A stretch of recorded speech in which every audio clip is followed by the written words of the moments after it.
So sad. You've got a roof over your head. Bro, you gotta stop with that depression stuff. That's a white people thing. Escúchame, en esta casa los hombres no lloran.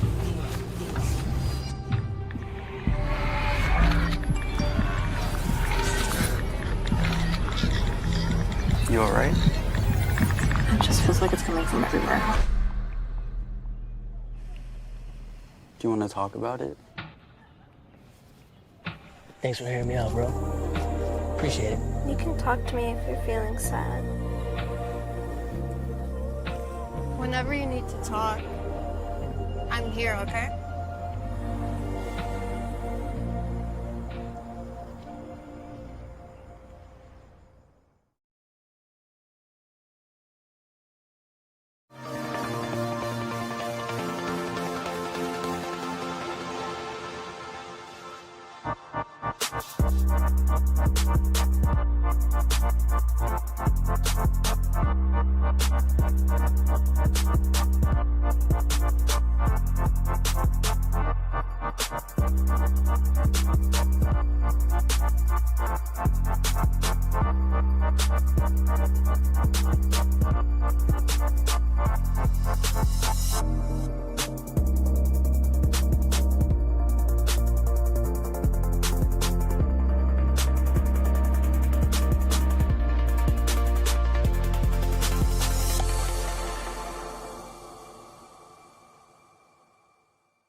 On a beautiful night for high school football in East Tennessee, it's time for Region 2-4A football action as the Fulton Falcons, looking for win number 1 of the 2025 season, travel for the first time since 2016 to Maynardville and David Coppock Field to face the Union County Patriots. Union County 1-7 on the year. Both of these teams looking for their first region win of the season. Union County has won the toss. They will elect to receive to open up the football game. Fulton will kick off with Douglas Benegas. What a beautiful night for high school football. In week number 10 of the season, 53 degrees, crisp at kickoff. Here is a bouncing kick down the field. It's going to be fallen on. Loose. The ball is squirted loose. Let's see. Did Fulton fall on it? I believe they have. Yes, Union County was slow to get to the football, and Shamarion Freeman finds the loose football, and the Falcons recover not an onside kick, but they recover the squib kick, and they will have it in Union County territory at the 32-yard line. Yeah, guys, we talked about on the way down here for this game that the key both this week and next is going to be striking first and striking fast, and that right there is about as good as a start you can ask for. Yeah, finally a ball that bounces the Falcons' way, too. First time in the entire season. The fourth different starting quarterback this year, Jay Sean Smith, hands out around the right end. Here's Ray John Womble racing into the end zone. Touchdown, Big Maroon on play number 1. Like we said, start fast, start early. Right here's what you got to do, but you can't get complacent. You've got to keep putting it on them. Union County can put some points on the board. Womble ran to the right corner and takes it to the house. And with 11:39 remaining in the first quarter, Fulton has scored their first points in the first quarter all year long. Yeah, that's just great to watch. You know, you love to see the Falcons get some momentum here. Here's Douglas with the extra point. It's good, and it's right down Maynardville Pike. Timeout on the field. 11:39 remaining first quarter. We'll keep it right here. The Falcons are on the board first on the fumble recovery by Shamarion Freeman, and then the touchdown run by Womble. The number this year coming into the ball game, Fulton in the first quarter, 91-0. Fulton has been outscored this year, 91-0 in the first quarter of games this year. And on the first play here tonight at Union County, they get into the end zone. Yeah, Russell, first time they've found first quarter points since the Jamboree this year, and I don't think that really counts for much. That was just one quarter. Russell Mays along with Parker Hall, Manny McNish, and filling in for us on the sideline tonight, we hope to hear at some point in time tonight from Mr. Velvet himself, Steve Diggs, is joining us again on the broadcast here on WKCS Radio. Here is Douglas to kick it away. He just tried that squib kick down the field, and Union County, he just hit it right in the perfect spot. Union County tried to slide over and get it, and it kicked away. Set to kick it. Another squib kick, takes a high bounce, takes another high bounce, and it's finally picked up. Racing to the near side and being brought down at the 25-yard line. Nice open field tackle. Brandon Reed carries it for Union County. And Darion Bonner makes the tackle for the Falcons. And Union County will have it at their own 26-yard line on their first offensive possession of the game. 11:33 remaining. Now we'll get to get a look at this Patriots offense. Been about as productive as Fulton, averaging a little over 12 points per game, but they've had some success moving the ball on the ground. Braden Beasley, a junior, is the quarterback for Union County. Looks, throws it incomplete. Pass incomplete as he threw it to the left, intended for Reed, as they tried to just throw to that far side of the field and let the wide receivers block down the field, but Beasley couldn't hold on to it. Pass falls incomplete, and it'll be second down, 10 yards to go for the Patriots. Union County dressed in Navy tops, navy bottoms, white numerals, red trim, white helmets. Fulton, the road white jerseys, maroon numerals, black trim, and black football pants. As I think they're going to send somebody out of the game for a equipment issue. And they'll have to get somebody new out on the field. Union County will have 2 receivers to the left side of the formation. Single receiver is Beasley to the right. Union County moving towards the scoreboard, away from the highway. Back to pass. They're going to throw deep middle. Pass overthrown and incomplete.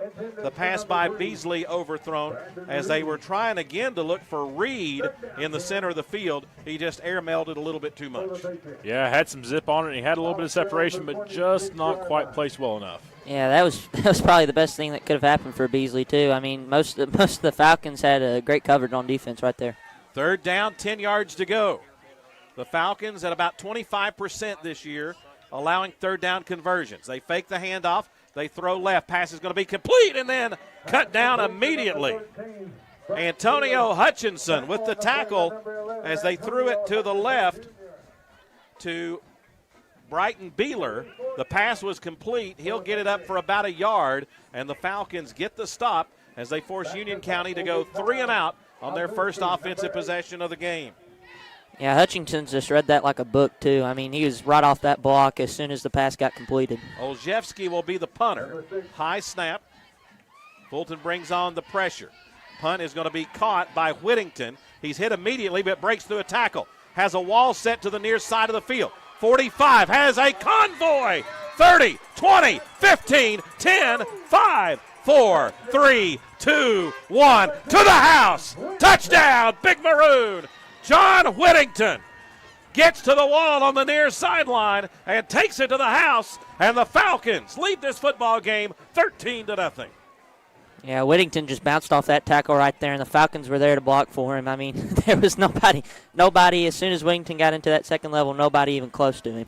Well, gentlemen, we are a minute and a half in, and we are so far at the 3rd most productive offensive showing we've had all year. Yeah, we've not played 2 minutes. Here's Douglas with the extra point. And it's good. Fulton 14, Union County nothing. Douglas on a hot streak. He's hit 3 in a row. 10:37 remaining in the first quarter. We'll take a 60-second break and be back as you're listening to Fulton Football on WKCS Radio.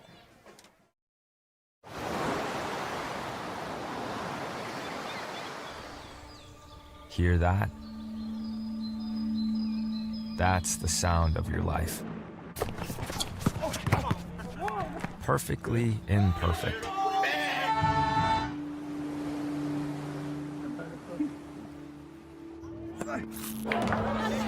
Beating in rhythm to the world you've created.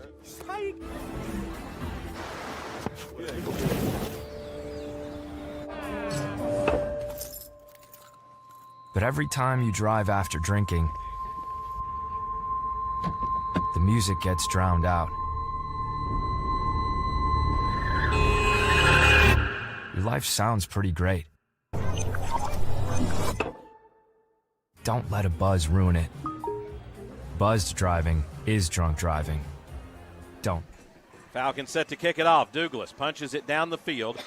Comes to an up back right on the 35, and he falls with the football down. Lawson on the return for Union County. Falls down right on the 35. And that's where the Patriots will have it first down and 10 yards to go. Guys, great start here for the Falcons to open up this football game.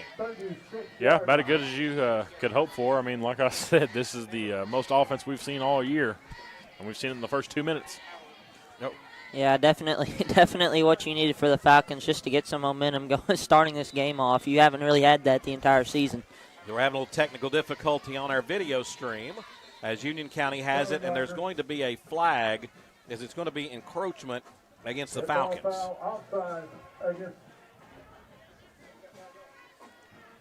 Penalty bingo might be a little bit delayed, but we will be keeping track at some point. Nicholas Slagle doing an outstanding job of getting us back on the air here. Fake the handoff. Quarterback's going to keep it, and he'll be cut down as he gets it to the 43-yard line. Quarterback Braden Beasley faked the handoff, the motion going to the left, ran right, and was dropped. Yeah, Nick smiling, so it can't be too bad. the timing on that play just didn't look right. Second down, handoff. And it's going to be a first down for the Patriots as they crash over the right side.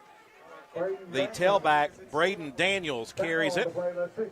And the thing that you have to know about Union County that scares you coming into this ballgame, the Patriots have put some points on the board throughout the year.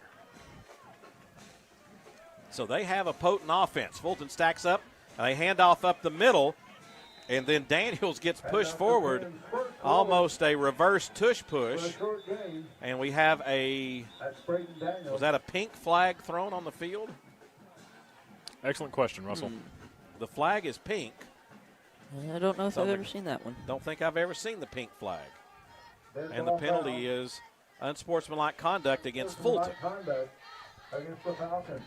So a couple of penalties in a row here against Fulton.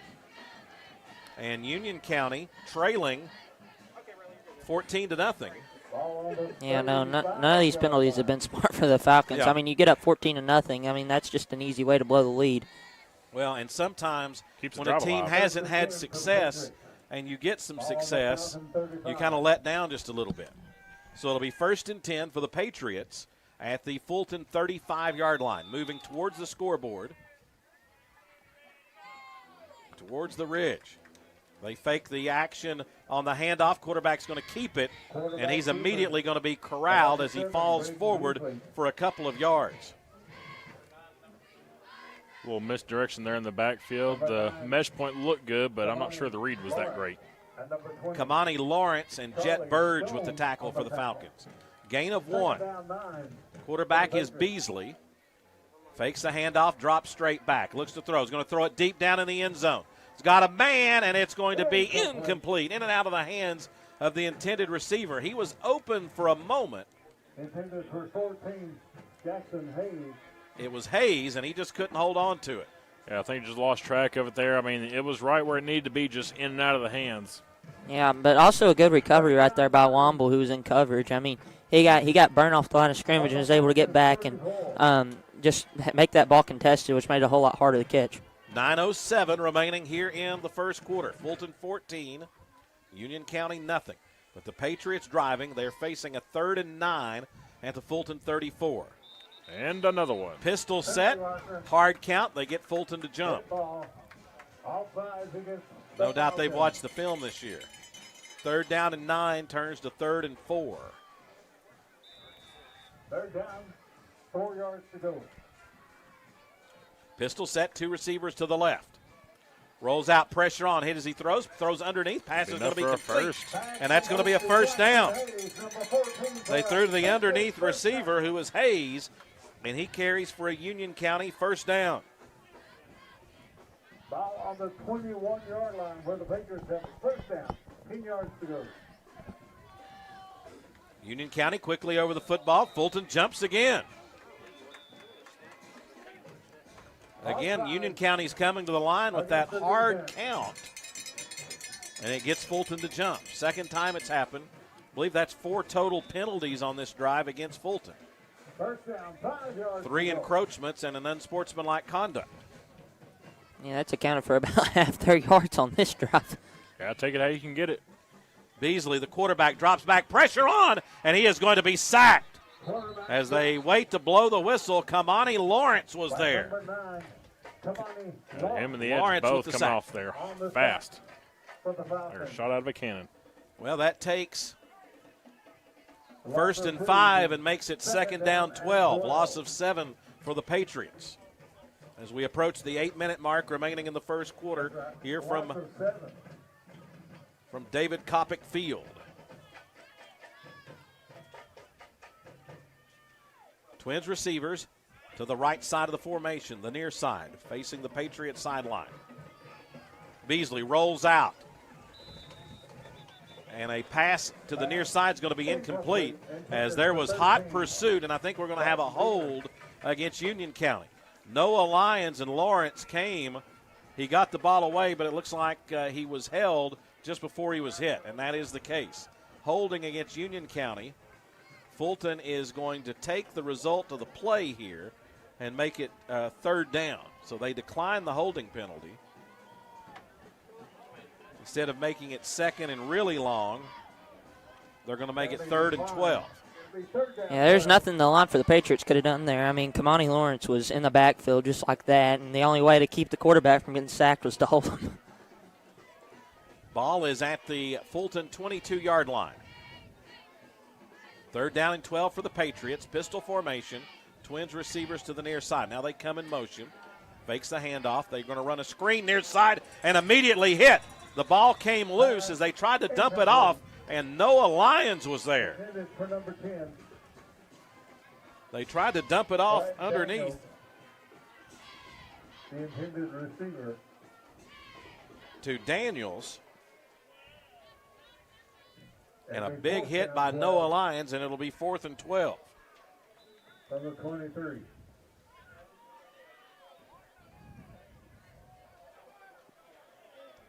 Ball will be on the left hash.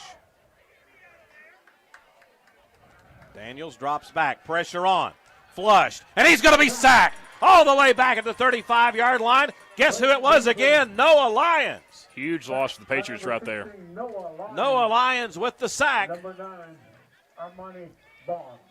Noah Lyons and Kamani Lawrence this game have just been all over the ball. I mean, it seems like every defensive play they're in some way or fashion. So the Falcons get the big 4th down stop, and the Fulton offense will take over.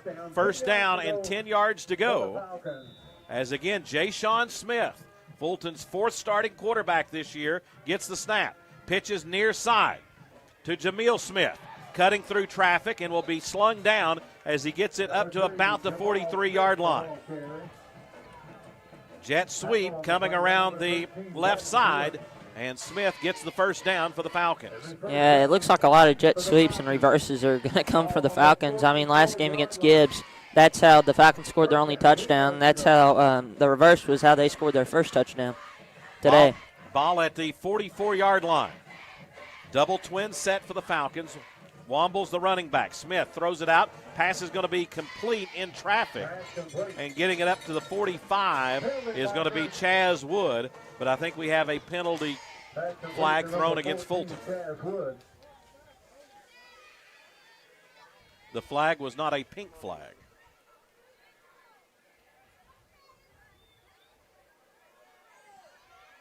And the penalty is going to be an illegal shift against Fulton. So that'll move it back 5 yards. Illegal shift against the Falcons. Face mask against the Patriots. Don't think we had pink flags on our penalty bingo board. Oh, sure we do, Russell. That's the free space. So the ball will be moved back to the 44. And it'll be 1st and 10 for the Falcons. A little bit of confusion here as Smith talks to the offensive line. Womble comes behind. They hand off. Here's Womble. Off tackle. Right side. Gets to the corner. Cuts it up. Has 1st down yardage and more as he gets it into Union County territory down to the 42-yard line. Rajon Womble around the far end. And he carries for the Fulton 1st down. We said Fulton has not scored a point until today in the first quarter. Fulton this year has not had a 100-yard rusher or a 100-yard receiver. And they certainly hope with the offense picking up a little bit here that maybe some Fulton can hit that mark tonight. Yeah, came close a few times, but I think around 80 or 90 has been the top out. Yeah, no, I'm sure they want to get that 100-yard rusher. I mean, you look at Womble, you see that play right there. I mean, with his athleticism, he gets the ball into the second level. I mean, he's gone. He's going to be hard to get. Oh, he's had some great games, but usually where he's close is where he's been at quarterback, so those sack yards really take away from that total. 6:27 remaining in the first quarter. Fulton has asked for a timeout with the ball at the Union County 42-yard line, and we'll just keep it right here.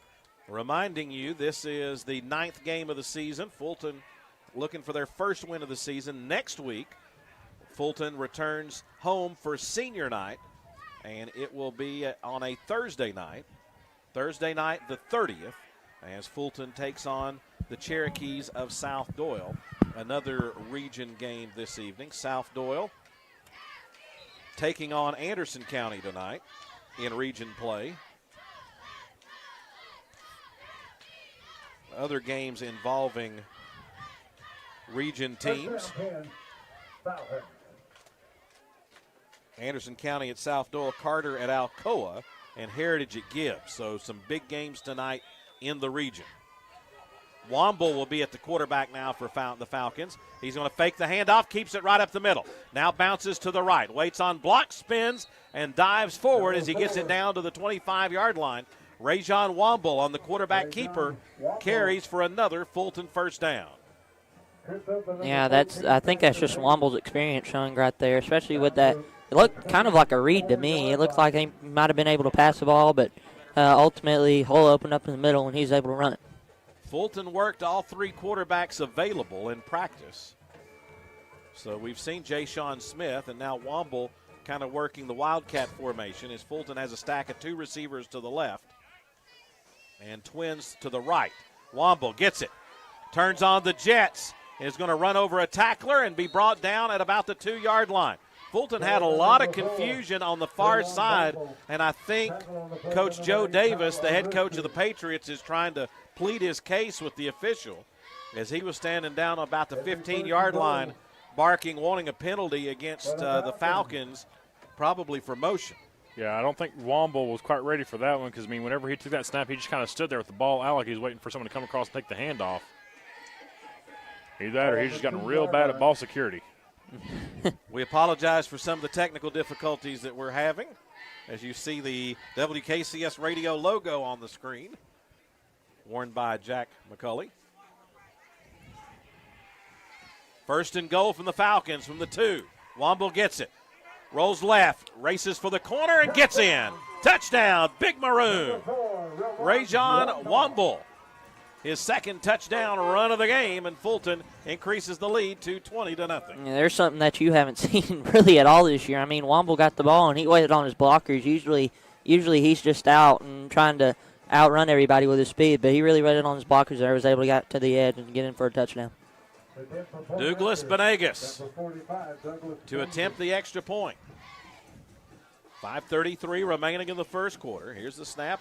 Womble fumbles it. Is going to keep it, trying to get to the corner, spins, and will be brought down short of the at about the 5-yard line. So Womble just couldn't hold on to the snap, and the kick is not attempted, and the 2-point conversion is no good. So we won't count that against Douglas. We'll just keep it right here.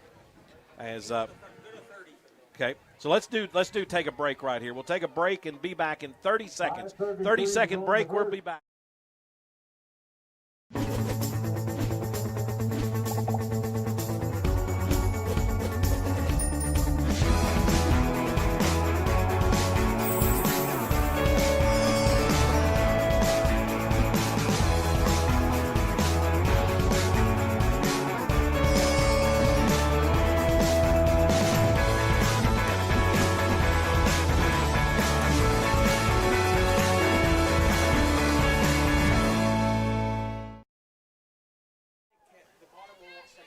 Okay. Okay. So no problem. We're having some technical difficulties with our camera here on the video broadcast. Fulton up 20-0. Benegas to kick it away again for the Falcons. Punches it down the field, and Union County just picks it up and falls on it. Doesn't even try to return it. Well, the first two attempts, that didn't go so well for him, so can you blame them? As they fall down on it at the 37-yard line. So Fulton up 20-0. Covered by 85, Silas Bull. So already this year, that's the most points the Falcons have scored. Yep. Ball will be placed on the 38. Prior to that, it was 19 and then 18. So, yeah, 20, just barely. But yeah, the Falcons scored 19 against Central, 18 against Gatlinburg-Pittman. 20 in the first quarter tonight against Union County. And hopefully the scoring doesn't stop here. Most first quarter points and most points, period. Twins receivers to the right side of the formation. Handoff, running left. This is going to be Daniels, and Daniels will get about 4 yards off the left side. brought down from behind on that one. Whittington at the bottom of the pile for the Falcons there. Joe Davis, the head coach of the Patriots in his first season as head coach. Union County made the playoffs last year, but they were in Class 3A. Pistol set. Fake the handoff. Quarterback Daniels keeps it to the near side. Tries to run over a tackler. And does. And he will get it down to the 45-yard line, and it's going to be 3rd down and 3. Yeah, Union County going to need almost to the midfield stripe for a first down here. Haven't quite hit the home run yet, but they've been doing real good on the short yardage play, so definitely doable. 4.5 minutes remaining first quarter. Fulton 20, Union County nothing. Falcons show blitz. Ball is fumbled, and it's been picked up by the Falcons. Oh, that's not how you convert. That's Whittington. As the quarterback Beasley faked the handoff to Daniels, and I think when he pulled the ball out, he just dropped it. The ball bounced up in the air, and John Whittington falls on it at the bottom of the pile for the Falcons. Yeah, a little too much contact at the mesh point there, just caused that ball to squirt out, and Falcons come up with it. Yeah, I was waiting for that to happen. It just looked like every time Beasley's tried to hand off the ball, it just looks timing's not right. Just something hasn't looked right. Fumble recovered at the 42. Ja'Shawn Smith throws right, pass complete to Chaz Wood. Wood turns it up, gets the first down as he's brought down at the 40-yard line. So Smith just raises up, throws it to the right to Chaz Wood, and the Falcons move the chains. Yeah, so far Smith has just really done a great job for it being his first start. Just not trying to do too much, not trying to play hero ball, just doing what he's supposed to, and ultimately that's led to 20 points. As Smith got some snaps last week in the loss to Gibbs, and as we said, Fulton has started 4 different quarterbacks this year. Yeah, a couple interceptions last week, but aside from that, it looked good late, and obviously they saw something this week in practice they liked. 2 receivers to the left, 1 to the right. They fake the handoff. Rolls to the right, looking, is going to throw it, pass, overthrown and incomplete near the Fulton sideline. Was looking for his brother Jameel Smith, and the pass was overthrown, but there's a flag thrown beyond the line of scrimmage here from the near sideline. He stretched that one quite a while, could have a receiver downfield here. And the penalty is going to be against Fulton. And it will be, as Parker Hall said, ineligible receiver downfield. Looks like Burris just checked into the game too at quarterback. Yeah, Fulton worked all 3 quarterbacks, as Justin Burris will now be the quarterback for the Falcons. So Fulton has played 3 quarterbacks here in the first quarter. Great opportunity for a deep ball here. Here's Burris. Handoff, near side Womble, makes the first man miss. Breaks through a second tackle. Now gets to the corner. Looking for running room, and will just step out of bounds at the 21-yard line. Nice run by Rajon Womble as they just could not pin him in. Made a couple of nice moves and moves the chains again for the Falcons. First down as Fulton gets it down to the 20-yard line. That's one thing about him. He might not run over you, but if you give him space, he is elusive. And Coach Joe Davis still talking to the officials down here. First down, 2 yards to go for the Falcons. Not liking what he's seeing here in the early going.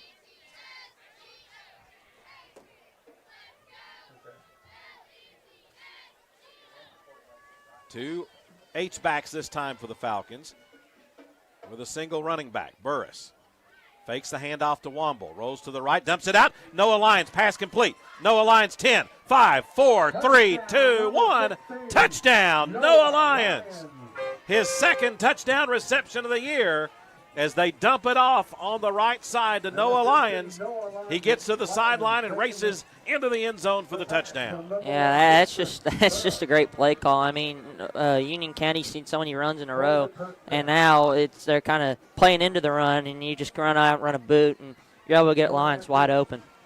Well, guys, you always say teams that run the ball are able to throw the ball. 26-0 our score here in the first quarter. Here's Benegas. High snap. They try to put it down late, and Union County was able to get through and block the kick. That's not on him. That's more high issues snap with snap probably and should have spot. pulled that down and tried to get the 2-point conversion. Timeout on the field. Fulton 26, Union County nothing. 3:28 remaining in the first quarter. We'll take a 60-second break. A 3-play, 42-yard drive for the Falcons gets it into the end zone. 60-second break. This is Fulton football on WKCS Radio.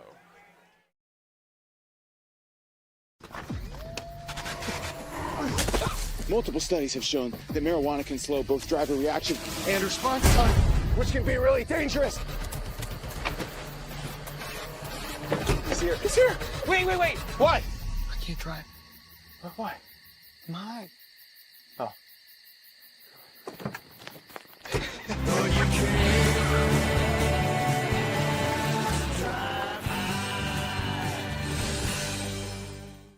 Are you an enthusiastic sports fan? Want to have fun and get in on the action? Heck, yes. That'd be awesome. Have great attention to detail? Want to stay active? Definitely. Want to give back to the student athletes in your community? Obviously, yes. Then you'd make an excellent high school sports official. We need more officials in Tennessee, because with no high school officials, there are no high school sports. Sign up today at highschoolofficials.com. Here's the kick by Benegas, going to be returned by Beeler, and he'll be brought down as he gets it to the 36-yard line. 26-0, the Falcons lead here in the first quarter. As the Falcons facing Union County, this was a yearly battle for so many years, as it was a region matchup. As we said, Union County went down to Class 3A football the last several years, but moved up to 4A this year. And what a year to move up. Here's Union County bouncing it to the outside. He's got 5, he's got 7, he's got 8 yards. As that's Hayes. Jackson Hayes racing around the left end, and he gets close to first down yardage. Yeah, Russell, not much better gift of going to 4A than getting placed in the 8-team region of doom. Yeah, it's not only are you moving up to 4A, but yeah, you're going to get to face Alcoa and GP and Gibbs. Yeah, and of course Gibbs is a natural rival with Union County. They play each and every year, but then you add Anderson County in. Second down 1 and a flag. I think we're going to have a procedure penalty against the Patriots, and it is. The legal procedure against Union County will move it back 5 yards, so 2nd and 1 turns into 2nd and 6. This is the 15th meeting between the schools. Fulton leads the all-time series 14-1. Union County, back when they was known as Horace Maynard, their field up the street a mile or two. The old field. Union County won in 1994. That was my senior year on homecoming. Another flag, as I see the pink flag fly. And it's an illegal procedure again against the Patriots. So the question is, it's kind of like the in the NBA three-point shootout. You know, they have the colored basketball. They used to be worth double. Ball. So if the pink flag flies, is that worth double? Double yardage? It would appear not. Not. Okay. Second down and 11 after the penalty. Yeah, 1994 on homecoming. Horace Maynard defeated Fulton 36-26. Great. In a game that I'll never forget. Quarterback back to pass, pressure on, and he's sacked. That time it was Zion Nelson got him. Right up the middle with that one. As there was pressure, and Nelson got him around the ankles and knocked him down. This is really the defense that we've expected to see from the Falcons. I mean, it seems like every play, one of the Falcons is in the backfield. And you know Coach Brown has to enjoy it. It's been such a struggle this year with a young football team, and it's got to be fun to be able to dial it up a little bit. Allows them to get a little creative. Up the pressure. Third down and 16 for the Patriots. 1:21 remaining in the first quarter. Fulton up 26-0. And we got a timeout. Head coach Joe Davis of the Patriots will ask for a timeout. We'll just keep it right here. And let you know, as we said, Union County made the playoffs last year. They've made 5 playoff appearances in their school's history. since becoming Union County High School, previously it was Horace Maynard High School. This is the 29th year that they've played here, and the new school's been open, which is hard to believe. A record of 57 wins, 239 losses over that time period.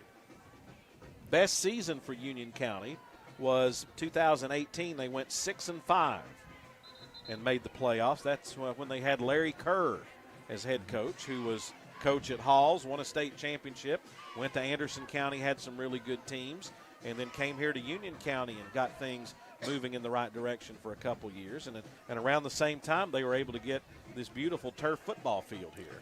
Yeah, Russell, feels like not too long ago. I remember my tenure whenever I was in high school, they went on a stretch of 1 and 39. Yeah. With some rough sailing for the Patriots. Third down, 16. Twins receivers to the right. Fulton shows blitz. Back to pass. Throw is going to be underthrown and incomplete. Trying to throw it down the far sideline.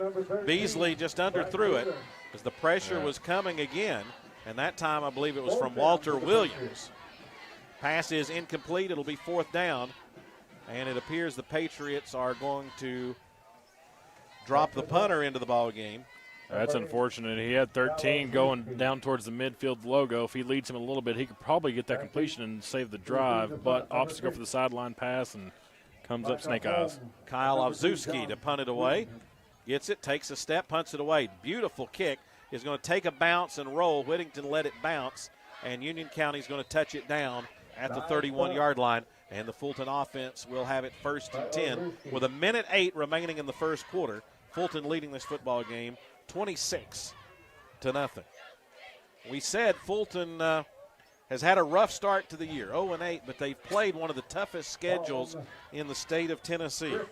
The first 8 losses of 2025 have come against some of the best teams in Tennessee. The first 8 opponents have a combined record of 48-14 on the season. That is the 3rd best opponent record in the state.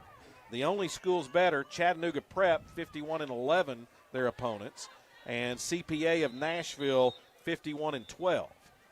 As Fulton's going to be called for an illegal procedure penalty, as Womble is back in at quarterback. Those schools are a couple of names that you kind of want to be with, but not exactly for Chattanooga for that stat line. One of Chattanooga's Prep's opponents was Anderson County that they played a couple of weeks ago. And as you can guess, as Smith will be the quarterback here for the Falcons. As Fulton will send the double twin set. Here's Smith, throws to the near side. Pass right overthrown and incomplete. On the near side intended for Zion Nelson. And he couldn't hold on to it. Tough, a lot of people say tough schedules make you better. But when you look at this. Not when they wear you down. Yeah, Chattanooga Prep 2-6 on the year. CPA 2-6. Fulton 0-8. Also 48 opponent wins is York Institute. They're 0-8 on the year. And then moving down the list, Chattanooga Christian 2-7, Mount Juliet 2-6, Columbia Academy 1-7.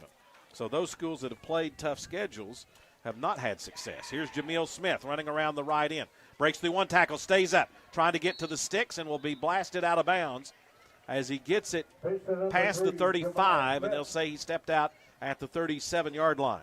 Guys, the old saying is iron sharpens iron, but sometimes iron just kind of leaves you bloody and beaten. Yeah, no doubt about it.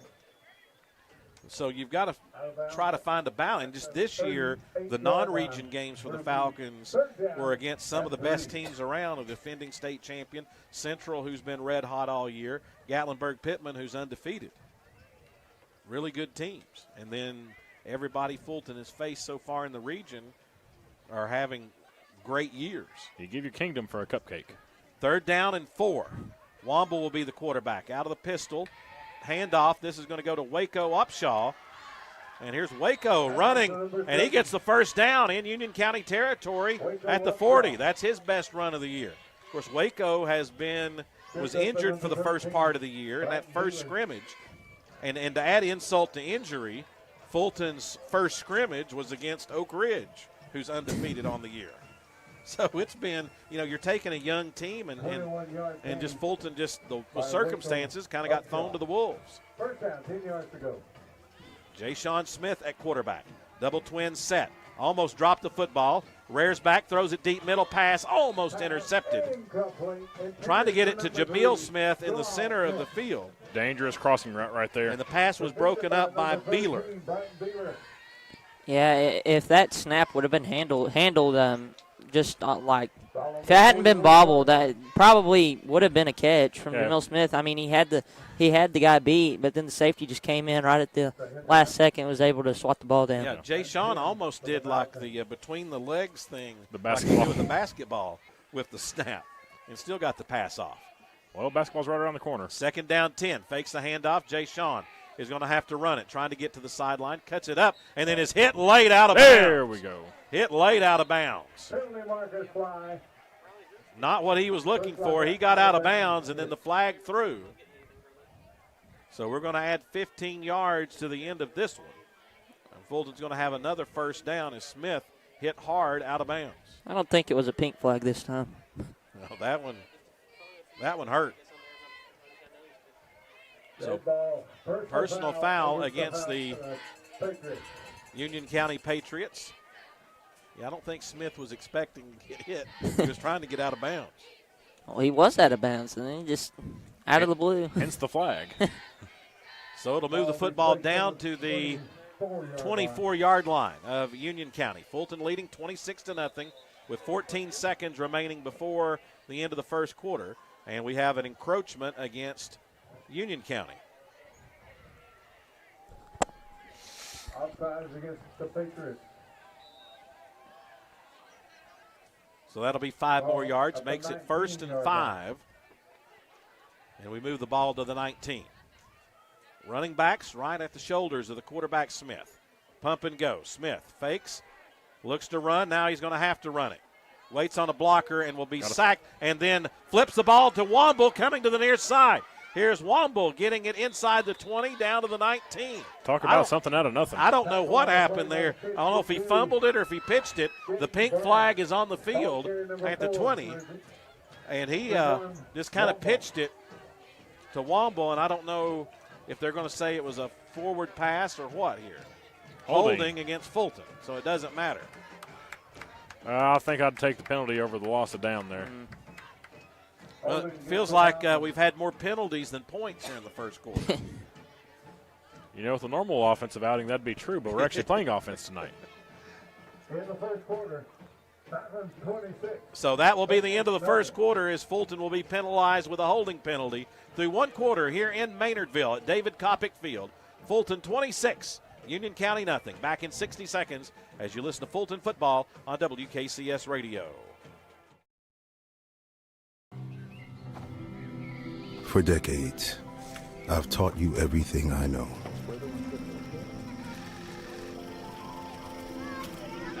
How to safely build a fire. How to control the flames.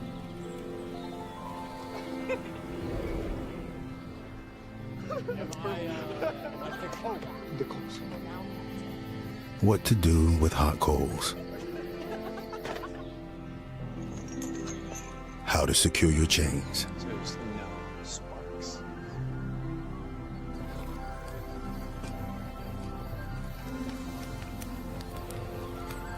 But I can only teach wildfire prevention. Only you can prevent wildfires.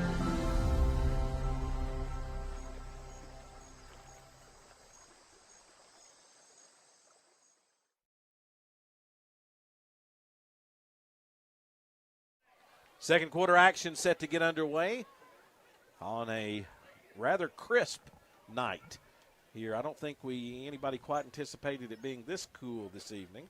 You know, and really the first time that it's cool, it seems a little colder. Yeah, we've had some comfortable games, but this is the first time we've actually gotten below, 60 degrees at kickoff. I know it. So after all of the penalties, they've got the chains messed up. Now, they've been run over a time or two.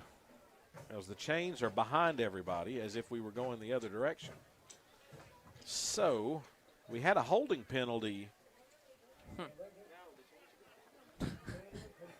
We got quite a bit of confusion across the way. Russell, you know what would eliminate that confusion? The Dicker Rod, used by the World Football League as their first down marker back in the 70s. It only took one person to use it. Yeah, no confusion. Rod. Yeah. It's a real thing. I don't know why it didn't catch on. Job security. For football use, yeah, you need two people in the chain crew, not just one. Here's Fulton. It'll be 1st and 14 as they get it all sorted out. Smith throws it to Jameel Smith on the far side. Smith makes a move and then will be brought down as he gets it down to about the 22-yard line. So it'll be a nice gainer on first down for the Falcons. And it will be 2nd down and 8 yards to go, as it'll be a pickup of about 6 on just a little hitch route on the far side to Jameel Smith. And just another thing that we haven't really seen from the Falcons at all this year. I mean, it's big plays on first down to make it at least 2nd and manageable and put you in a good position for 3rd down. Smith, the quarterback. Womble will be on his left shoulder. Jameel Smith comes in motion. They hand back through the middle to Womble. Womble racing through, bounces to the outside, and carries into the end zone for the touchdown. 3rd touchdown of the game for Rajon Womble. Shot out of a cannon from 23 yards out, and Fulton increases the lead to 32-0. I'd say 100 is kind of dead set at this point. I would have to get the numbers from Chris at half, but I would say he's definitely on pace if he hasn't hit it already. Extra point. Fulton has fumbled the last 2 snaps on the extra point. Here's Douglas to attempt. Snap. The kick is up by Douglas, and this one is going to be no good. Wide left. Officially wide left, Steve. As the extra point is no good, and it's 11:08 remaining in the first half. Fulton 32 and Union County nothing. Back in 60 seconds, and with more as you listen to Fulton football on WKCS. Mom, I got it. What are you doing in there? I got stuff. Oh. Are you a dog? I wouldn't do that. Have you seen the pliers? Where'd you find those? It's not your birthday. Sorry. Bye, Grandpa. Bye, Grandpa. Take care of yourself. What are you doing? What are you looking for?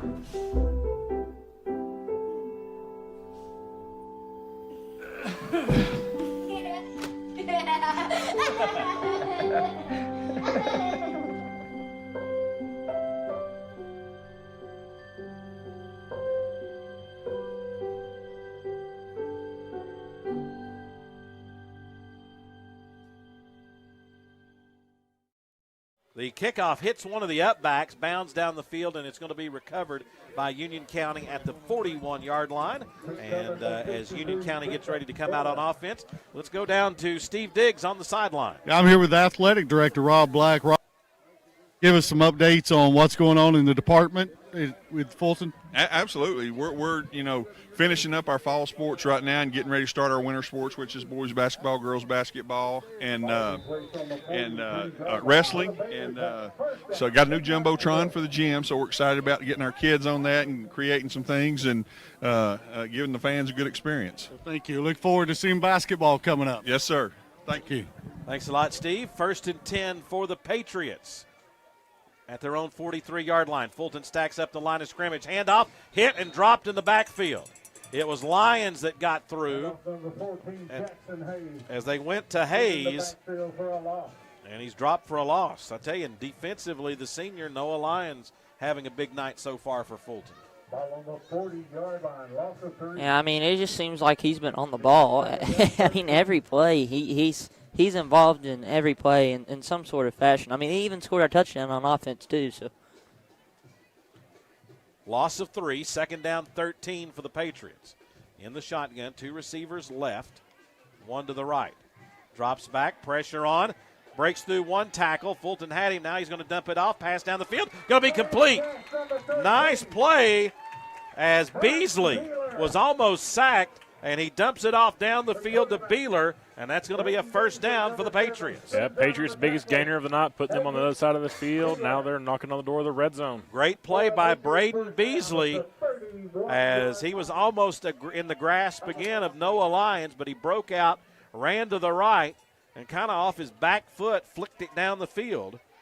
And the Patriots made the catch, and it's 1st and 10 in Fulton territory at the 36-yard line. Yeah, you can't really do much about that if you're the Falcons. I mean, that's just Beasley being a playmaker. Handoff near side. Big hole, now bouncing to the outside with running room. 15, 10, grinding forward and being brought down inside the 5-yard line is going to be Daniels. As they were able to get Fulton spread out, and Daniels found a big hole, and it's 1st and goal for the Patriots. And we've said Union County this year has put some points on the board. Yeah, they've not had a whole lot of success overall, but offensively they have had some bright moments. Pistol set, 2 receivers to the right. Handoff goes to Daniels again, breaks through 1 tackle, leans forward, and is hit hard as Whittington came up to make the tackle. John Whittington, nice open field tackle as Daniels tried to run to the left, and he's brought down.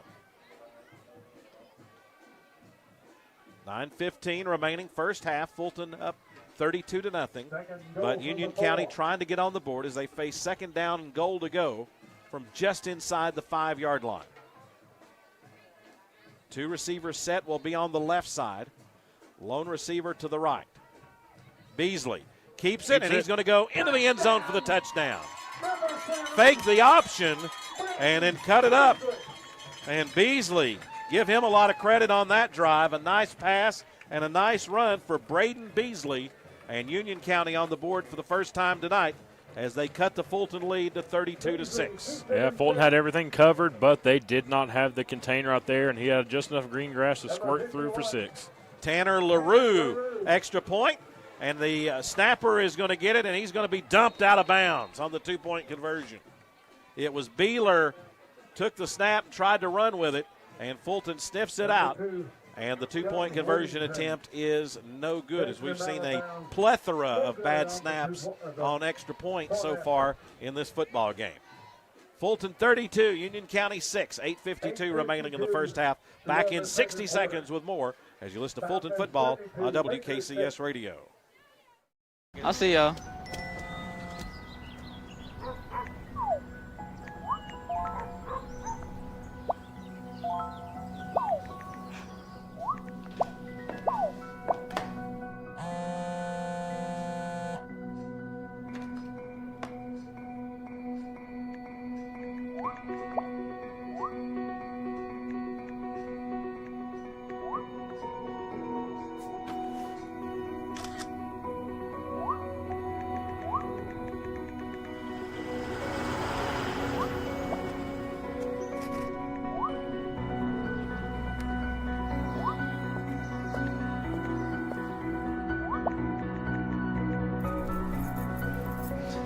Got some batteries and 2 flashlights. What's up, champ? Flashlights, cool. I feel like you get taller every time I see you.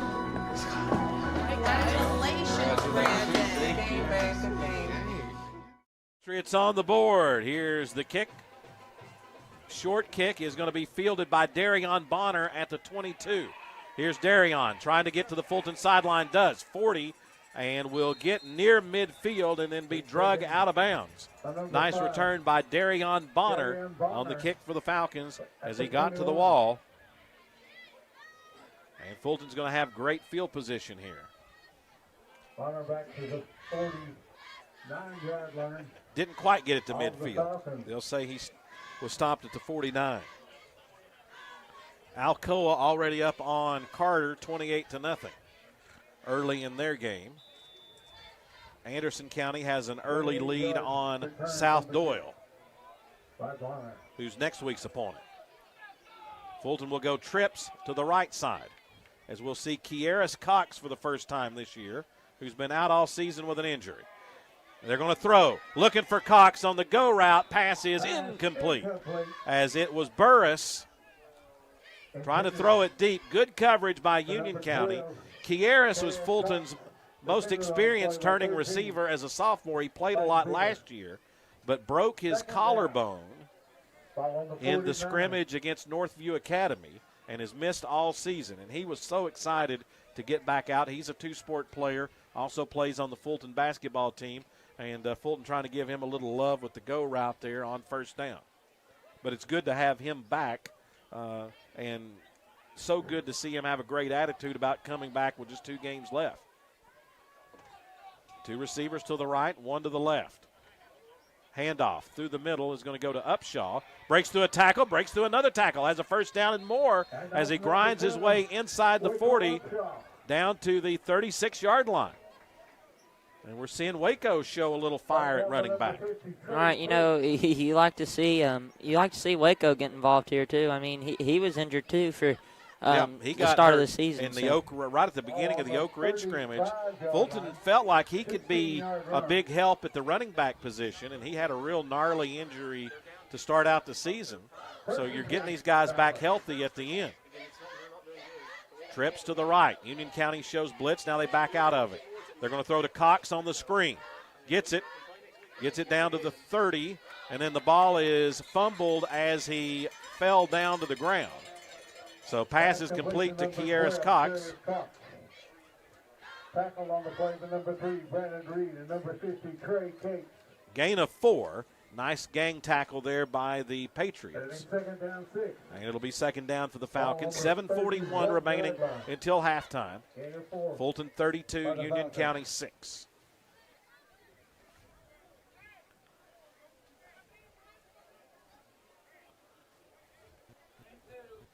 Sometimes you kind of have attrition as the year goes along. Fulton's getting people back as the year concludes, which I guess is a good thing. Justin Burris is the quarterback. Fulton's played 3 quarterbacks in this game, and Coach Justin Long is going to ask for a timeout. Timeout on the field, 7:15 remaining. First half. Fulton 32, Union County 6. Back in 60 seconds as you listen to Fulton football on WKCS Radio.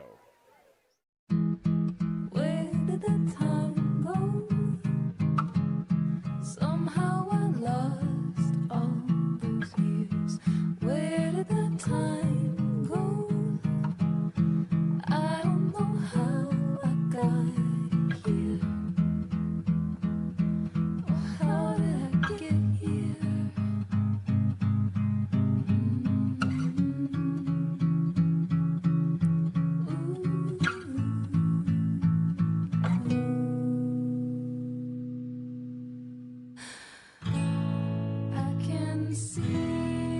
You've done the hard part. You quit smoking. Now do the easy part and get scanned for lung cancer. If you smoked, you may still be at risk, but early detection could save your life. Talk to your doctor and learn more at savedbythescan.org. Our crack statistician Chris Mays reports 12 penalties so far in the game. So we've seen lots of the pink flag tonight. Here's Burris in the shotgun. Second down, 6. Ball at the Patriot 31. They sweep with Jameel Smith going left in. Has to stretch it out, and he'll be hit after a short gain. Got it down to maybe the 29. Give Union County a lot of credit as they were able to stretch the play out and get Smith right on the sideline. That was Brandon Reed with the tackle. Russell, it doesn't count as double. Maybe the pink flag just comes out faster. It could be. That's why we've gotten 12 so far. Third down 3 for the Falcons. Well, Fulton's trying to get Union County to wave the white flag. They can get a touchdown here. 6:36 remaining until halftime. Here's Burris. Fakes the handoff. Going to roll near side. Looking. Just throws it up. Pass underthrown and incomplete. Trying to get it to Jameel Smith. Great coverage downfield by the Patriots. Yeah, a little too much under that one. Need to get that a little more downfield. As Isaiah Sauceda on the coverage for the Patriots. And it'll bring up 4th down and 3 for Fulton. And just a little bit more time there for Burris to set his feet, and that's, that's probably a touchdown. I mean, Jamil Smith, trying to get him involved. I mean, he's such an athlete. If you get him involved, I mean, there's no telling what he'll do. Fulton quickly over the football. Womble will be the quarterback. Gets it, has blocking on the right side, and spins and carries for the first down. As they had a horde of blockers set up on the right side of the formation, and Womble just followed them for the first down. So Fulton converts the fourth down into a first down. Womble already with 3 touchdowns on the game, and Fulton will have it 1st and 10 at the Patriot 19-yard line as we approach the 6-minute mark remaining in the first half. First down, 10 Falcons. Wood will be the lone receiver to the wide side of the field to the right. 2 running backs. As Burris is going to dump it off to the back out of the backfield. Pass is incomplete. Wasn't ready for it. Little hot route going down the far sideline intended for Womble, and the pass was overthrown and incomplete. Get that ball to Womble there. I mean, got it probably 38 points on the board right now. Yeah, we saw Fulton run that play a few times last year to Albert Johnson. And right before halftime at Halls, Fulton just missed it. And you're thinking that Halls game last year, if Albert had been able to haul that one in, Fulton might have won that game instead of it going to overtime. Clock stops, 5:50 remaining in the half. 2nd down, 10 from the Union County 19-yard line. Holmes is the wide receiver nearest the Union County sideline. Handoff goes to Upshaw, grinding up the middle, and Waco will get it down to the 15-yard line. So he'll get about 5 yards on 2nd down, and it'll be 3rd down, 5 for the Falcons.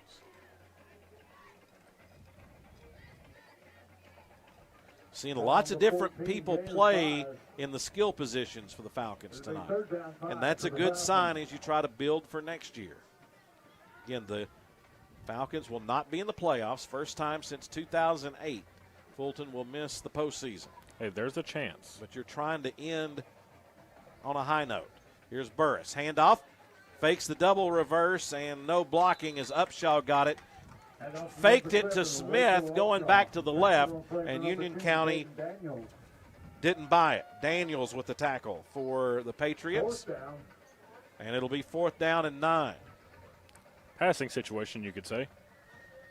No doubt. As we look across the way, looks like Womble is going to check in. Good news is you don't have to go for it all here. You can get a first down without having to find the end zone. So Burris will be the quarterback. Womble will be the running back. Lyons is the H-back to the left. 2 receivers on the right. Now Chaz Wood comes in motion. And the Twins side will be the left. And Fulton not liking what they see right there. Actually, Union County not liking what they're seeing. Will ask for, actually Fulton, it was Fulton asking for the timeout as I'm all twisted up here. Who's on first? Yeah, all twisted up this evening. Next week, as we said, Thursday night will be the last regular season game of the year, or the last game of the season for the Falcons, as Fulton will host the South Doyle Cherokees at Bob Black Field. We hope that you will join us. Pre-Halloween football for you on WKCS Radio. Other games in the region next week. Alcoa at Anderson County, and that's a game I guess everybody has been anticipating as Anderson County suffered a loss in the region already to Gibbs, but I think everybody at the beginning of the year thought that one was going to be the big one at the end of the year. Yeah, I mean, that's just because Anderson County has a reputation of not losing region games. This is the first one they've lost in what feels like a decade or more. Yeah, even though with that loss, Anderson County, if they're assuming that both those teams went denied, if Anderson County is able to get the victory, they'll be the 1 seed. If Alcoa wins, they'll be the 1 seed come playoff time. Other games, Carter at Gibbs next week, and then Heritage will be here at Union County to close out the season. 4th down and 9 for the Falcons from the Union County 18-yard line. Burris is the quarterback. Fakes the handoff, rolls, dumps it off to Lyons. Lyons has got it, and Lyons is going to race into the end zone for the touchdown. Noah's 2nd touchdown catch of the game as Burris rolls to the left and drops it off to the H-back, Noah Lyons, and he rumbles into the end zone for the score. And the Falcons increase the lead to 38-6 with a big 4th down conversion. Yeah, going to be big to have that kind of lead going into halftime if you can hold them off for this next 4 minutes. To attempt the point after number So Douglas Benegas to attempt the extra point again. Hit the first two. We mentioned he had hit 3 in a row, and then we've not been able to make one since. That's always the case. Hey, Good snap. Kick is up, and the kick is good. Extra point is good for Douglas. And the Falcons increase the lead to 39-6, a 60-second break. We'll be back. You're listening to Fulton Football on WKCS Radio. When it comes to making plans, you are the best. What about those barbecues you plan in detail for your family? Or your daughter's first costume party? It was out of this world. The same way you plan each detail for those moments, start planning to protect you and your loved ones from a natural disaster. Sign up for local weather and emergency alerts. Prepare an emergency kit and make a family communications plan. Protecting your family is the best plan you can make. A game without a crowd is just a scrimmage. A performance without an audience is just a rehearsal. Without your presence, high school sports and the performing arts aren't possible. Ensure that these essential extracurricular activities continue to enrich the lives of students in Tennessee.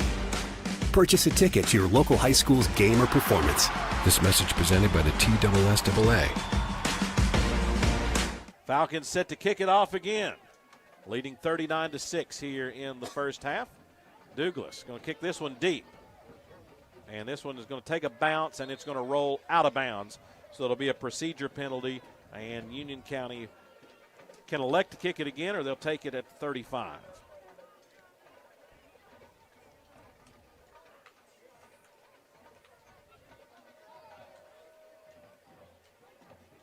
And it looks like they're going to just elect to take the football at the 35-yard line.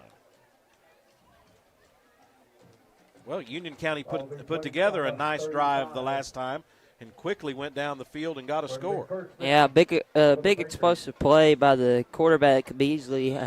He was able to make something out of nothing. He had his receiver, Beelan, out in the middle of the field, and Falcons just – that play took so long, Falcons lost coverage. Beasley's done a good job at quarterback. He's been under pressure most of the night. Twins receivers to the left. Handoff goes. Ball fumbled, and Fulton's recovered it. I think they dropped the handoff, and the Falcons recovered it. Yeah, lost control after the handoff there in the mesh point. Just been a real sore time for the Patriots. Not that handoff has just not been there. Yeah, it was just really slow to develop. I couldn't tell if it was an option or if it was just a give all the way, but something just didn't look right there. Once again, just like all the other handoffs the Patriots have tried to do. And a fumble recovery by A.J. Parrish. Great job by him. Had a good year for the Falcons. It's a young team with not a lot of experience. Here's Smith, going to throw it to Jamil Smith on the left side, and he will get about 8 yards down to the 25-yard line. So we've seen Smith to Smith quite a lot tonight. Tackle on play by number 3, Brandon Reed. When you look at seniors on this Fulton team, you're just only going to lose a few. Justin Burris, a senior. Womble's a senior. Of course, some big names for the Falcons. Hutchinson. Also Walter Williams, Noah Lyons. So you're going to lose some key people, but you got a lot of young guys coming back. Second down. Smith rolls to the near side to Jamil Smith. Bobbled it for a moment, and then he gets body slammed at the 28-yard line. Yeah, Russell, youth and inexperience thing that has been the woes of this season actually kind of contributes to a bright future for this team. So Seda with the tackle. As they fake the motion to the left, Smith threw it right to Jamil Smith, and he was immediately tackled. It'll be 3rd down and 5. Fulton's been able to convert throughout the game. Upshaw's the running back to the left, Womble to the right. They'll hand off to the right running back, who's Womble, goes left, and Womble will be tripped up, and I think he got the first down. It's going to be close. They're going to give it to him. Womble running left, gets the first down, and the Falcons convert with 2:44 remaining in the half. Yeah, Womble's momentum there, I think, just carried him forward. He got hit on the legs and immediately went down, but with his momentum, just carried him forward over that first down marker. 39-6. 2 receivers to the left. Now Jameel Smith comes in motion to the right side. Fakes the handoff. Jay Sean in trouble. Is going to pitch it back to Womble. Here's Womble. Unorthodox, but I like it. Makes a move. Gets to the near sideline. Needs a block. Makes a beautiful cut and goes into the end zone. Touchdown, Rajon Womble. How about Jay Sean Smith with the improvisation as he was being sacked? Womble was right behind him. He just pitched it back to Womble, and Womble goes 22 yards for the Fulton touchdown. It's his 4th of the game. Yeah, real heads up, going down the, hey, bud, I need you to take this. I'm kind of busy doing something right now. So Womble's 4th touchdown run of the game increases the lead to 45-6. Douglas, extra point is up. And he's made 2 in a row. Good job, Douglas. Timeout on the field, 2:08 remaining. Fulton increases the lead 46-6 over Union County here in Maynardville. 60-second break. We'll be back. This is Fulton football on WKCS.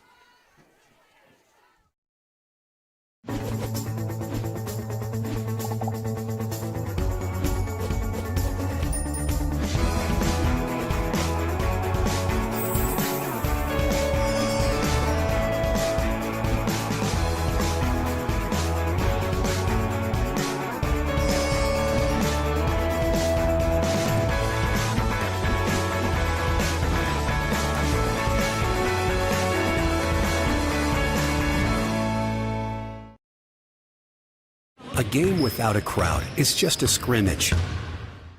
A performance without an audience is just a rehearsal. Without your presence, high school sports and the performing arts aren't possible. Ensure that these essential extracurricular activities continue to enrich the lives of students in Tennessee. Purchase a ticket to your local high school's game or performance. This message presented by the TSSAA. Kick bounding down the field, picked up by Union County. Breaking through tackles, getting to the sideline. Touchdown saving tackle by Chaz Wood as Beeler was trying to get to the wall on the Union County sideline, and Wood was able to trip him up. The return gets the ball to the 33-yard line, and Union County will have 2 minutes here. They'll do their 2-minute drill right before halftime. 46-6. Halftime score, Anderson County 21, South Dole 14. So if the Cherokees are down some quarterbacks, as we've heard, they are giving a great effort tonight. First down, rolling out. Dumps it off underneath, pass incomplete. As Beasley ran to the right, tried to dump it off to Beeler. Pass is incomplete. And it'll be second down, 10 yards to go. Of course, South Dole having an outstanding year this year. They have that win over Gibbs. And again, that's where the district in South Dole's playing for their playoff life today. If they can win, they're going to be in the hunt. If they can get a win at Fulton next week. Yeah, that head-to-head over Gibbs definitely helps them out. Fulton stacks up the line of scrimmage. Handoff coming through, not much, and now a late pink flag thrown in. As the handoff went to Daniels up the middle. I think we may have Fulton with a face mask here.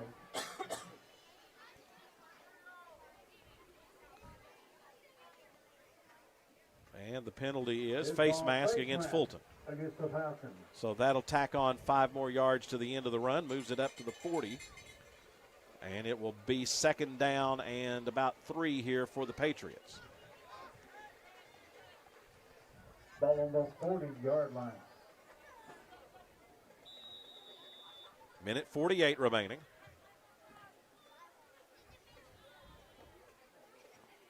Slot receiver goes in motion to the right. Beasley asks for the football and a flag, and I think we're going to have a procedure penalty. False start against Union County. We had 12 penalties a few moments ago. I think we're up to about 16. As games that started later than ours have already gone to halftime. Second down, 8. by the Patriots. So the football is scooted back to the 35-yard line. It'll be 2nd down 8 for Union County. Clock starts, a minute 14 remaining, and Union County quickly comes over the football. Now we're going to see a little bit of a different look as Beasley's going to walk to the sideline, and the Patriots are going to ask for a timeout. Looked like they were setting up for some kind of misdirection trick play, but then they decided to ask for a timeout. Might as well. Need something to go your way. Yeah, when in doubt, always go to the trickeration. Even if it doesn't work, at least get your team a little more motivated. Yeah, they definitely like to get some points before halftime. Well, no doubt for the Falcons this year, it's been a struggle of a season. So to have a night like this where things are clicking, it has to really be good for everyone.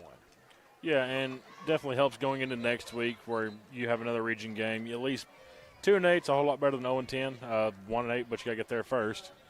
And also it's good for these young guys that will be coming back next year. You don't dwell on a winless season. You kind of turn it up towards the end. That kind of gives you hope going forward. Yeah, and again, you felt like this team might be beat down, but they come back each and every week. And again, in a lot of cases, probably overmatched against some of the experience and talent they faced throughout the year. But they've picked it back up each and every week. Here's Beasley back to pass, rolls out, pressure on. Now he's going to throw it. Pass is going to be underthrown and incomplete. A diving attempt at the 39 made by the Patriots, and he just couldn't hold on to it. Beasley's kind of dangerous with his feet throwing on the run. Pass intended for 13, Bratton Beeler. Yeah, as much of a broken play as that was, got to give Beasley his props there. That was a great throw on the run, even though it was an incompletion. Just under a minute remaining in the half. Fulton leads 46-6 on the road at Union County. Halftime score, Gibbs 3, Heritage nothing in a defensive struggle. Twins to the left. Beasley wants to run options, going to keep it, and will get it up to the 39 and be brought down there. Kamani Lawrence with the tackle, and the Patriots ask for another timeout. Holmes also there for Fulton. So Union County will take a timeout, and they'll be facing a 4th down situation. This kind of dangerous territory here with 53 seconds left. You don't want to give Fulton the football back as efficiently as the Falcons have been able to score. But also, if you don't punt it here but also fail to convert, you're giving it to them on the plus side of the field, so which is even more dangerous. Yeah, if you're Union County, you're definitely thinking you want to find a way to be able to keep the football away from the Falcons and get this 4th down and 4 situation. Yeah, kind of first down or bust if you're the Patriots here. Yeah, 53 seconds remaining in the half. Justin Long in his 2nd year as the head coach of the Fulton Falcons. A record of 6-13. Of course, last year an outstanding season, 6-4 in the regular season. Came up just short against Elizabethton in the playoffs. Lost 20 seniors and trying to rebuild this year. Beasley on 4th down. Pressure on. He's going to be sacked. Big hit by A.J. Parrish. Parrish, who had the fumble recovery just a moment ago, and Beasley was hit by Parrish first, and then 2 other Falcons were in the area. Beasley got up, and then I think he's maybe has an ankle. He took a big hit. He tried to get up and then went immediately down. And this is not good if you're Union County. The referee, too, he's down. He's down, too. Yeah, back behind the play. Wow, I've never seen such a play. Yeah, I'm pretty sure that's the head referee, too. Yeah. As the tackle, friendly fire as a Fulton player just running down the field. He's up on one knee. I think got blocked into him. Yeah, kind of. Yeah, was pushed into the official. Goodness. Roughing the ref? Yeah. Is that on the penalty bingo card? I was always told you are to treat the official as part of the field. I think you've tilted the bingo card if you have that. So we've got 2 injuries we're dealing with here. Very unusual situation as it appears. Can you hand off the white hat to someone else? Or? Yeah, they can move people around. Looks like maybe the referee may have gotten hit and maybe he has a scratch of some kind. I think it was the face. Yeah, in the face. He came up holding his face. And now, but also we worry about the quarterback for the Union County Patriots, Braden Beasley, who's played really well here in this first half, as he is down with an injury too. So we've got a double injury situation here from Union County. We're going to take a break. Let's take a 60-second break as we're in an injury timeout. Fulton leading 46-6 here just before halftime. You're listening to Fulton Football on WKCS Radio.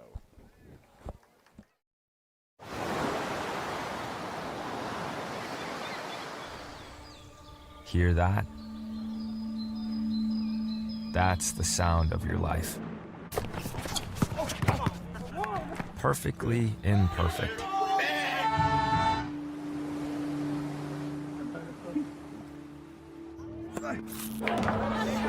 Beating in rhythm to the world you've created.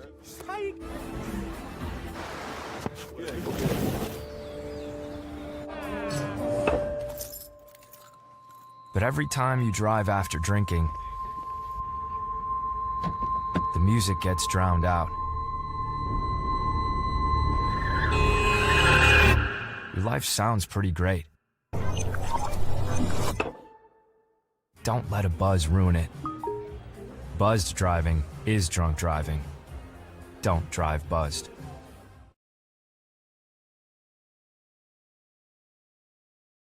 In an injury timeout. Oh, go ahead. Thanks, Robert. A game without a crowd is just a scrimmage. A performance without an audience is just a rehearsal. Without your presence, high school sports and the performing arts aren't possible. Ensure that these essential extracurricular activities continue to enrich the lives of students in Tennessee. Purchase a ticket to your local high school's game or performance. This message presented by the TSSAA.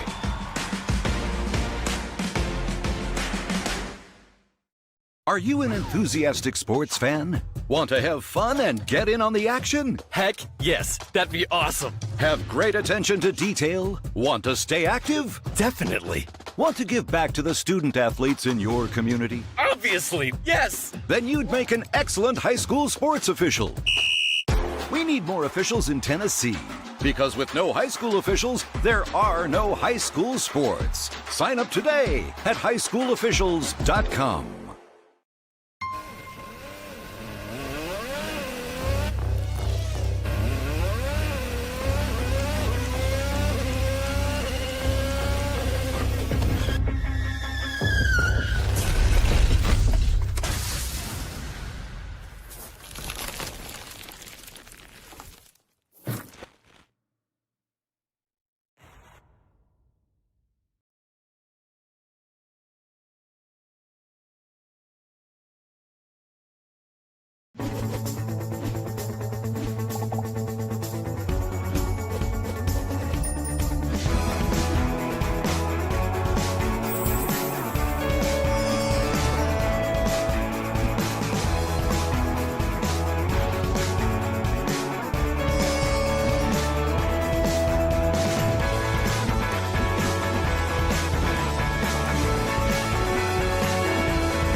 Everyone has a ritual, that small thing that keeps us focused. A habit we never skip to clear our minds and elevate our performance. But what do you do to keep your head in the game, to drown out that self-doubt and support your mental health? Because being your best isn't just about taking care of your body. It's about taking care of your mind and your mental health. Discover the resources that you need to keep your mind focused and your mental health a priority.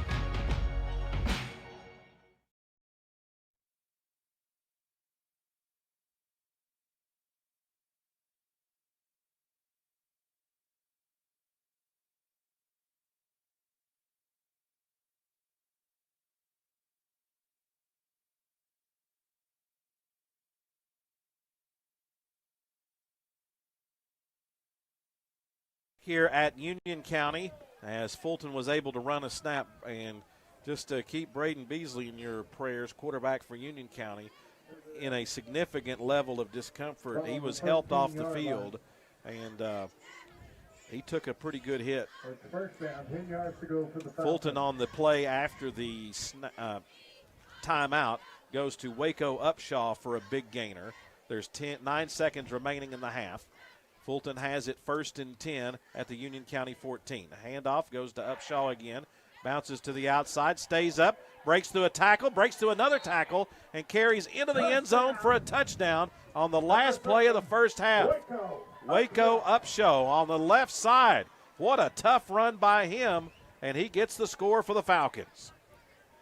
Yeah, just being real shifty on the outside. Had to work through a little bit of traffic, kind of cut back towards that center of the field, but great job just playing good heads-up running out there. So Fulton scores on the last play of the half on the run by Upshaw. And Douglas to attempt the extra point. Here's the extra point. It's up, and it is good. It is good. Halftime here at Union County, as it is the Fulton Falcons leading the Union County Patriots by the score of 53-6. And I think we're going to go down to the sideline here in just a moment, and we're going to send it to Steve Diggs, who's going to chat with Justin Long as soon as Coach Long gets there, as Fulton gets the touchdown run by Waco Upshaw to close out the first half. Coach Long, we want to take an opportunity to definitely interview you at this halftime. Yeah, it's been. I'm happy for the kids. I'm happy for the program. You know, our guys have worked hard this week. They've been pretty bought into what we've asked them to do. Just trying to spread it around and get a bunch of guys involved and hope that we have a good experience tonight. Yeah, on both sides of the ball tonight, a lot of things to be excited about. Yeah, you know, it looks like the Fulton we're used to, you know, so a lot of guys running around, flying around, smiles on their faces, and playing the game the way it's supposed to be played. Go enjoy the halftime, Coach. Yes, sir. Thank you. That's Steve Diggs with head coach Justin Long. Steve, thanks for doing a great job for us tonight. Thank you. Good being with you guys tonight. It's a little bit been a little bit out of touch here in doing this, so it's been a while, so it's good to be back. Hey, shaking off the rust just in time. Just shaking it off a little bit, so good. Always good to listen to you guys on the radio. Y'all do a fabulous job, and the Falcon community's very blessed to have you on the air for us. All right, that's Steve Diggs on the sideline at halftime. Fulton leads 53-6 over Union County. We will take a 2-minute break and then be back with halftime activities here from Union County as you listen to Fulton football on WKCS Radio.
for joining us for the Fulton Football Halftime Show on WKCS Radio.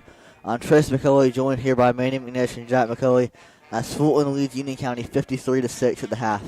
And we're going to send it over to Manny for some first half stats. Yeah, first off for the Union County Patriots, Braden Beasy, 4 for 10 with 37 yards, and most of his yards going to Bryton Beeler with 2 receptions and 30 yards.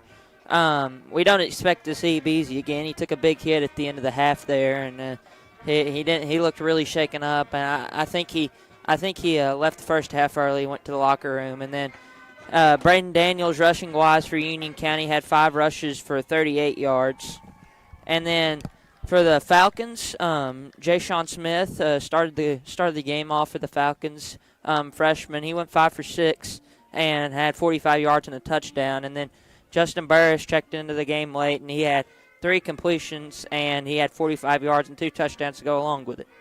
Rushing-wise for the Falcons, Rajon Womble had 10 rushes for 138 yards, and Waco Upshaw had 6 rushes for 65 yards. Jamil Smith also had 3 carries for 19 yards. Noah Lyons had 2 receptions for 39 yards and 2 touchdowns. Rajon Womble had a reception for 22 yards and a touchdown. Chaz Wood also had a reception for 12 yards, and Jamil Smith had 3 receptions for 11 yards. And defensively, Kamani Lawrence is the leading tackler for the Falcons. He has 4 tackles, and he also has 2 sacks. Noah Lyons also went a lot earlier in the first half. He had a tackle, and he also had a sack. John Whittington also with 2 tackles. And now I'm just going to pass it over to Jack here for scores around East Tennessee to look at. Thank you, Manny. And we're going to start off with David Crockett is leading Daniel Boone 14-7 at halftime. Gatlinburg Pittman leads Johnson County 27-0 at halftime. West Ridge is tied with Science Hill in the third quarter, 14-14. And Carter trails Alcoa 28-0 at halftime. Dobbins Bennett is tied with Bearden in the third quarter, 7-7. Knoxville Halls leads Campbell County in the first quarter, 14-0. And Powell leads Clinton 24-21 at halftime. Heritage trails Gibbs 3-0 at halftime. William Blunt leads Knoxville Central at halftime, 29-26. And Anderson County leads South Dual 21-14 at halftime. And Carnes trails West at halftime, 24-7. All right, you mentioned that that Powell and Clinton game, kind of an upset seems to be brewing there. Just earlier, it's 21-21 tied up between those two teams. Clinton 2-5 this year, and Powell only with 1 loss. So those are Powell's a really good football team, but obviously Clinton's come out with some spirit and some fight tonight, and maybe an upset will happen over there. Yeah, and Anderson County is leading South Dole by 7. Anderson County's been a really good team this year, and South Dole's been a decent team. They're still fighting to get in the playoffs, and they're only down 7 to Anderson County at halftime, so that's big for them. And they lost their quarterback, I believe. Yeah, we believe that South Dole is having some quarterback troubles over there, so obviously something's gone right for them in order for them to get those 14 points and stay really close with a really good Anderson County football team. And next up, we're going to pick some college games from this weekend. And the first one we're going to pick is Ole Miss and Oklahoma. Yeah, no, these are 2 really good SEC football teams. Ole Miss took a loss last time to Georgia in a really, really, really good matchup. One of the games of the year, I would say so myself. And Oklahoma last time out beat South Carolina. Took a loss to Texas earlier, though. John Mateer has come back from hand surgery, and he just hasn't really looked the same from the start of the year. I think that these 2 football programs are really good. I think what they're building there is really special. But I think Ole Miss offensively with Trinidad Chambliss and Kewan Lacey at running back, I just think that's a 2-headed monster that you don't want to play against. So I think I'm going to have to pick the Rebels in this one. Yeah, Ole Miss does both some things really well on the offensive side, running and passing. And Trinidad Chambliss, they got a really good gym transfer out of him. They played a really good game with Georgia, barely ended up losing that one. And Oklahoma with a loss to Texas this season. No, it's not a pretty look for Oklahoma. They haven't played great competition, and I think they're going to see what really SEC Bowl is here because they haven't really played great to me this season, and I think Ole Miss will be able to pull it out. Yeah, this is a really good game. I think it probably will end up being a good game, but Oklahoma hasn't impressed me as much as they have impressed other people. They only put up 6 points and lost to Texas, and the other teams that they played weren't very good opponents. So I'm going with Ole Miss here, not just because of that, but I think Ole Miss is the better team here. Trinidad Chandler, I think he'll play well this game, and I think he'll lead Ole Miss to a win here. And then the next game we're going to pick is South Florida and Memphis. Yeah, this is last week. Going into this game, we all kind of assumed that this was a game for really just playoff contention for both Memphis and South Florida. And even if those teams lost this game, they'd probably still be in the hunt. So, but last week Memphis got upset by UAB, who fired their coach and who fired Trent Dilfer and had the interim coach in, and obviously something sparked the Blazers. They were able to take down Memphis. This is a really interesting game to look at. I believe it's a Memphis home game, and Memphis is a really hard place to play in the American Conference, but I think that just South Florida is really good offensively.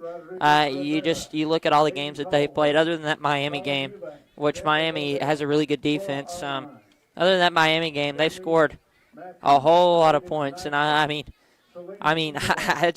can't pick against Byron Brown here, the quarterback for USF. I just think USF is the better football team. I think this will probably be a shootout, but I've got USF in this one. Yeah, Memphis is coming off a loss to UAB. That's not pretty. But UAB fired their coach. They've had success since then. And like Manny said, the USF offense is really electric. Probably one of the best. It's the best of the G5. Probably one of the best in the nation. Led by Byron Brown and head coach Alex Goolish, who is a really good offense. He's an offensive mastermind. He's got something good going over there. And this is a really big playoff matchup. Both teams with one loss, and if you lose one more, I don't really see a G5 team with 2 losses getting into the playoffs. So the winner of this one will have big playoff impacts, especially in a conference like the American, where it's a lot of really good G5 teams that are trying to make the playoffs. And I'm going to pick South Florida here. I really think they have a really good offense. I don't think Memphis will be able to keep up with their pace, and I'm going to go with the Bulls. Yeah, this is a really big midseason game for the Group of 5, and especially, obviously, the American Conference. With Memphis already having one loss in the American to UAB last week, it came out of nowhere. And South Florida has a loss, but it was to Miami in the non-conference facility that they played. But this is a really big game for the American, and I'm going to go with South Florida here. I think they're a better team, and I think Byron Brown is going to lead them to this win. And Alex Goolish, like Jack said, he's a really good offensive mind. And I think that South Florida is going to play at a pace, and I think they're going to score a lot of points here. And Memphis is going to not score enough to keep up with them, and they're going to end up pulling away. And I'm going with South Florida. And then the next game we'll pick is Alabama and South Carolina. Yeah, no, I don't really like South Carolina this year. Coming in, they were probably considered to be one of the best teams in the SEC, and they haven't really lived up to that expectation. A lot of it goes on to the offense, only scoring 7 points in a game last week against Oklahoma. And, I mean, it's just rough for them. You know, Lenore Sellers, I still think, is a really good quarterback, and I think eventually they'll get somebody that they shouldn't beat. But I don't think that's going to be Alabama. I just think Ty Simpson is too good at quarterback. Jem Miller back at running back. I mean, they just showed what they had against Tennessee last week. You know, that was a really tough game for the Vols, but really great showing for Alabama. So I think that I'm just going to have to pick the Crimson Tide here. I don't think this is an upset that could happen, so I'm going to have to pick them in this one. Yeah, Alabama coming off, I believe, 4 straight ranked wins, and ever since that Florida State game, they've played really well. They played lights out, and Florida State has done the opposite. And then South Carolina hasn't lived up to the hype at all ever since the Vanderbilt game at Ole Miss South, when North Sellers hasn't played up to the expectation. But I'm going to go with Alabama plain and simple here. I just think they're a lot better of a team. That's what it's going to come down to. I mean, they played a really good game against Tennessee last week. Tennessee didn't do everything perfect. They made small mistakes that ended up paying off for Alabama on the scoreboard. But I think I'm going to go with the Crimson Tide here. Yeah, this is a really interesting game because Alabama's coming off 4 straight wins, and South Carolina's had a really disappointing season. But this could be a letdown spot for the Crimson Tide after coming off 4 straight ranked wins. And South Carolina is, I believe, they're coming off a bye week. So maybe a letdown spot for Alabama. But I think they're just too good of a team to lose to a team like South Carolina. And I think they'll ultimately come out with a win. I think it may be a close game. And then the next game will be BYU versus Iowa State. Yeah, big matchup in the Big 12. Iowa State had a lot of expectations coming in. They took a big upset loss to Cincinnati a couple weeks ago, and that's just kind of derailed their season. They've had a lot of people in the secondary out, and I mean that's just hard to do in the Big 12 with such a deep league. And I think that Bear Bachmeier at BYU was a really good quarterback. I wasn't very high on BYU coming in, but I feel like they've kind of earned my respect in a way. And I mean, obviously they're, I believe, 7-0. They haven't gotten beaten yet, but I just think BYU is too good of a football team to lose to Iowa State like this. And I mean, I think the game will be really close. I think Rocco Beck's a really good quarterback, but I think ultimately BYU is gonna pull this one out. Yeah, BYU, I didn't really see it in them to begin of the year. I don't think they had a lot of strength on either side of the wall. I don't think their coaching was there, but they started 7-0. They're atop the Big 12 so far. Then Iowa State, they're still holding on to something that they really tried. They really had a lot of preseason hype around them, more than BYU at least. And they're trying to hold on to that, trying to keep their season alive sort of here against BYU. It's a tough game to do it, and I think I'm going to pick BYU here. I just don't really like what Iowa State brings to the table in this matchup. Well, BYU's got on to one of the best starts in the country with 7 straight wins. And Iowa State, they won their first 5 and they lost 2 straight. So this is going to be a must-win game for Iowa State if they want to stay in the big picture in the Big 12. But I don't think they're going to win it. This is probably going to be a near upset, one of the most likely to happen this weekend. But I think BYU is going to survive. I think they're just going to grind it out, and they're going to get the ball to L.J. Martin. He's the heart of the team, and he's going to lead them to a win here. And then we'll have Texas A&M LSU next. Yeah, this game's in Death Valley. LSU coming off a loss to Vanderbilt.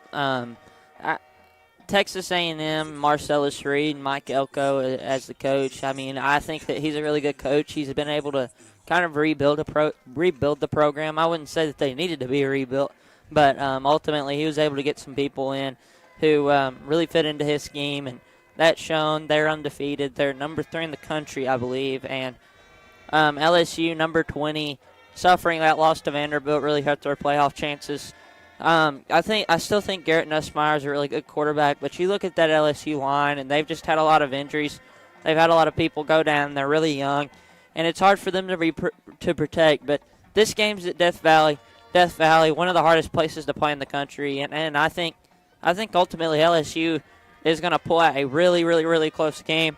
I think in order for LSU to win this game, it's going to have to be a shootout, and they're going to have to play really well offensively. But I think that they're going to be able to do that, and I think LSU is going to get the upset against the Aggies. Yeah, this is probably one of the most electric SEC rivalries in my opinion, because home field advantage always plays out in the series. It's always a really good game, and I think you can expect a good game this year. Texas A&M 7-0, and we're number 3 in the nation, and then LSU coming off a loss to Vanderbilt. That obviously didn't look good, but I mean, this LSU team is interesting this year. They had a lot of hype for Garrett Nussmeier, and he hasn't lived up to the expectation. And then, like Manny said, Mike Elko kind of rebuilding the program. They needed they needed a spark after firing Jimbo Fisher, and that took a lot of money, obviously. It took a lot of finances, and it's starting to pay off here with Mike Elko as the head coach, and Marcel Reed played one of the best quarterbacks in the nation. And I think he'll keep doing that, and I think the Aggies will improve the A&M.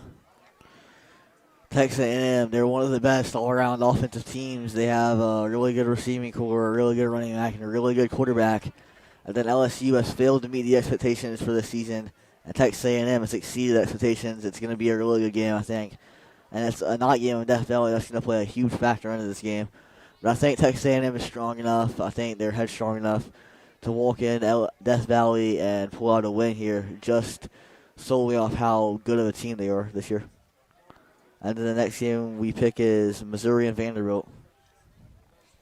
Yeah, these are two pretty good football teams that nobody really expected to be in a playoff hunt as they are. I mean, Vanderbilt's not, number 10 in the country.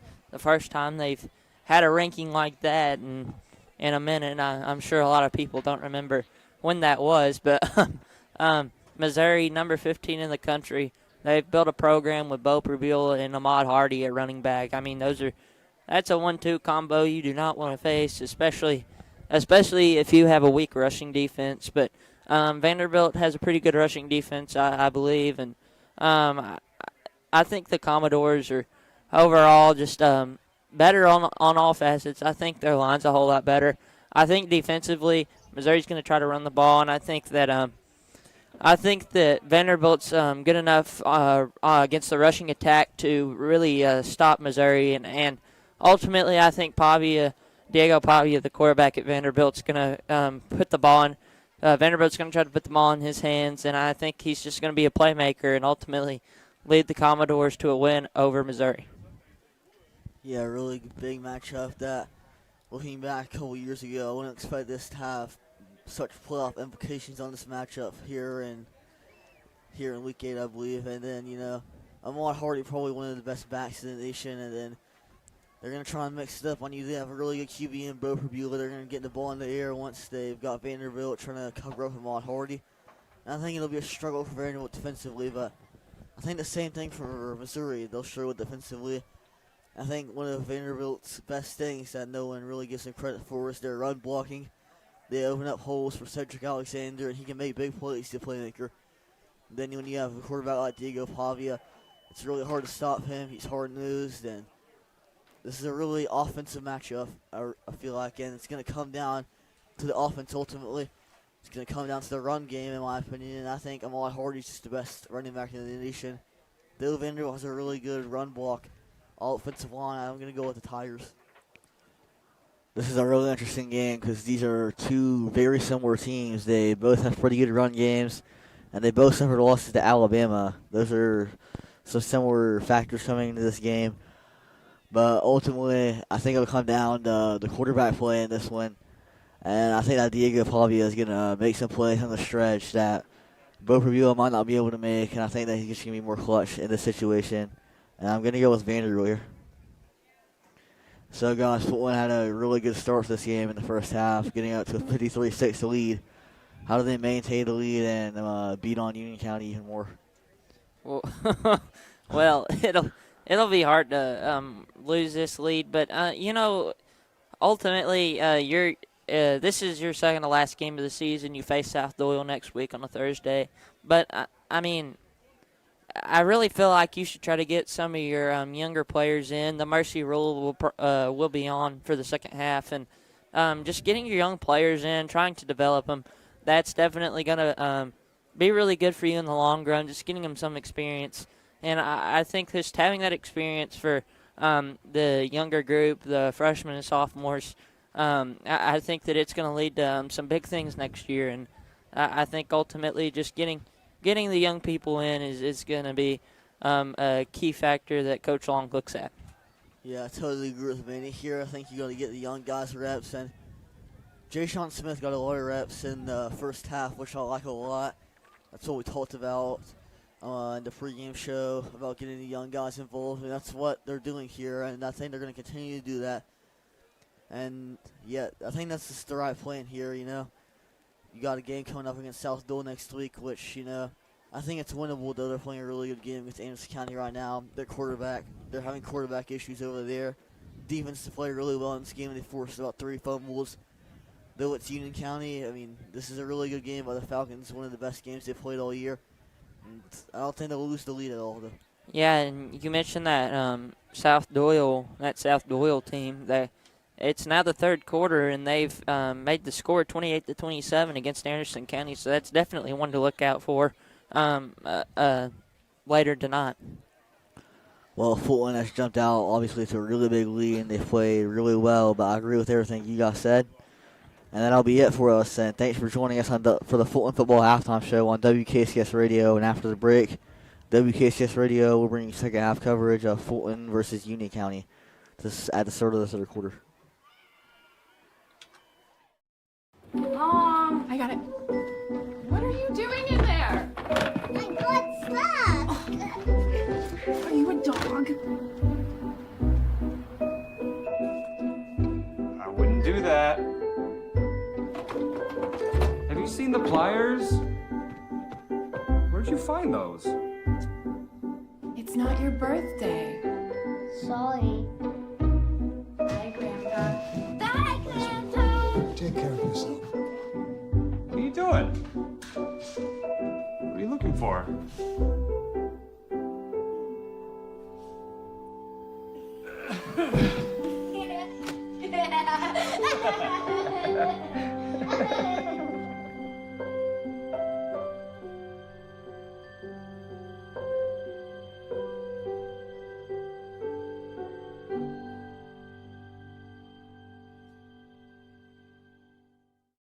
Hi, I'm Ryan Blaney, a third-generation race car driver, and we dedicate a lot of our time to going as fast as possible.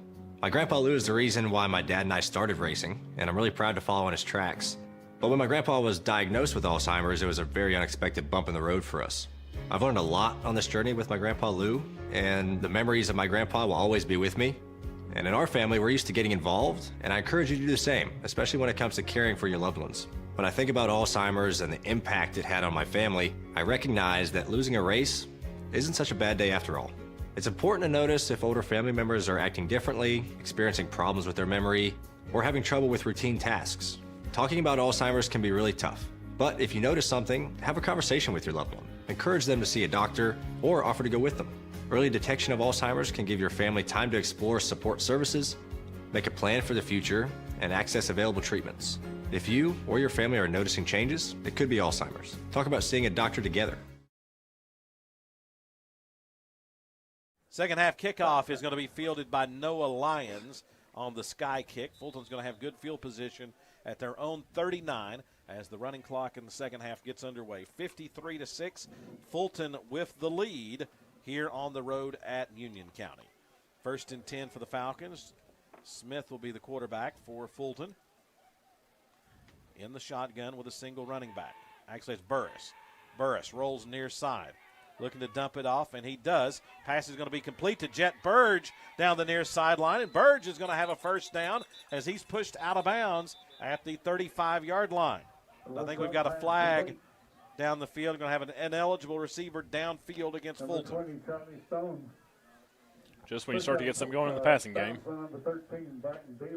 But it's good to see Burge getting in the action here as he's been a guy that's played a lot on special teams. He's just a freshman, and I think everybody's really excited about him going into next year.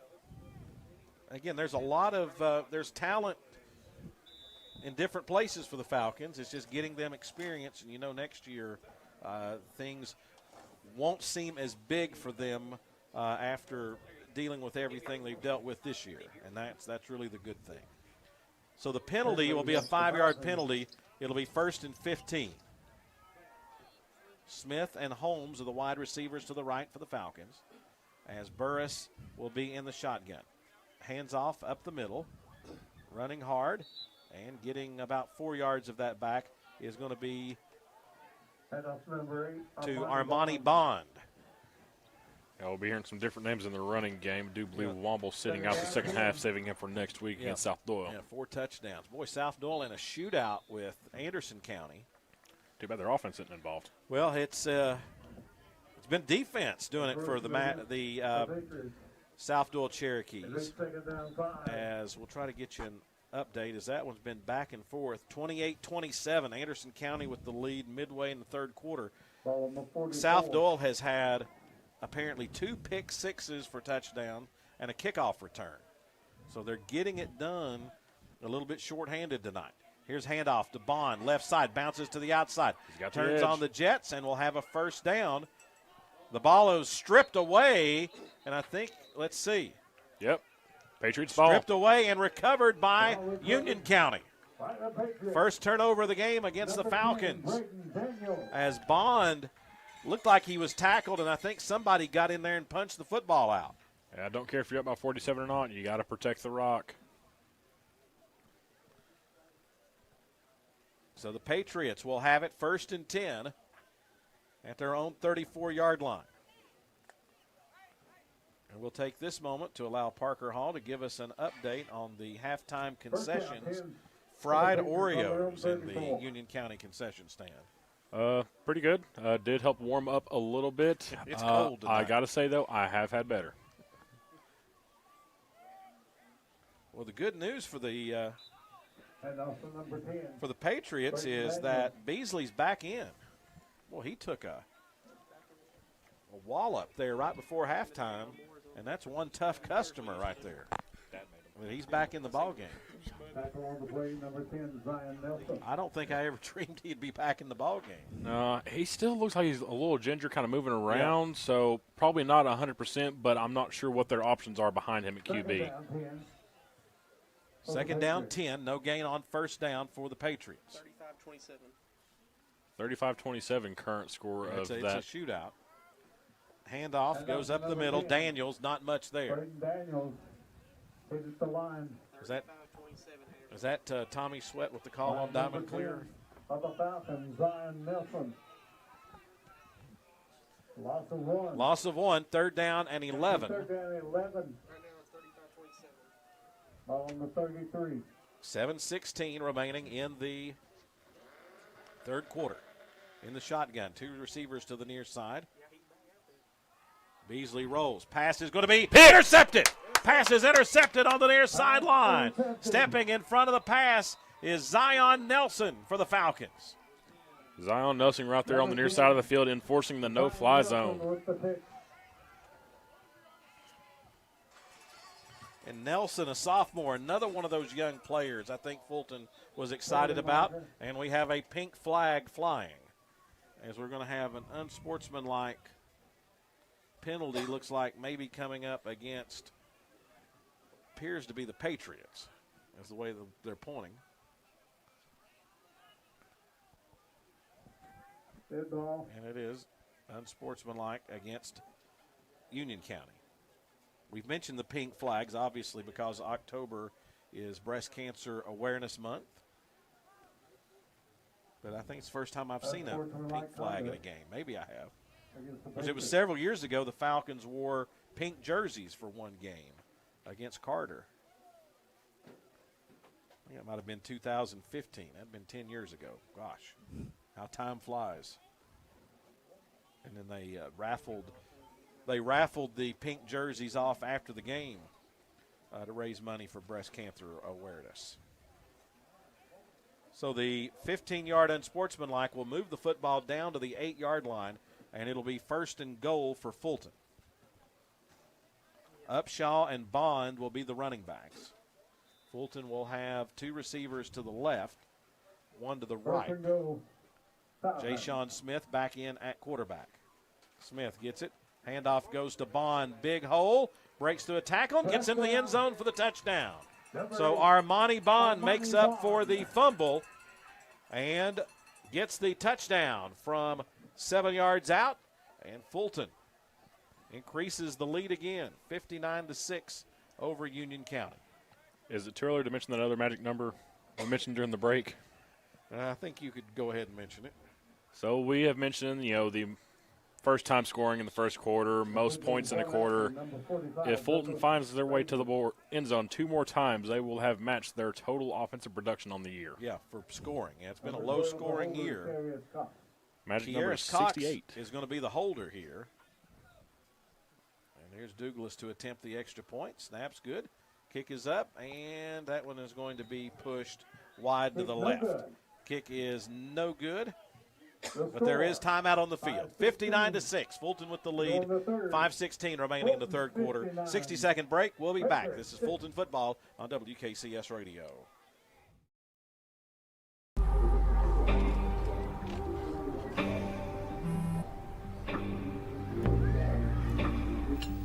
I don't know why you're so sad. You've got a roof over your head.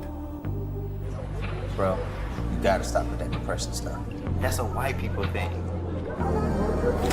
Escúchame, en esta casa los hombres no lloran.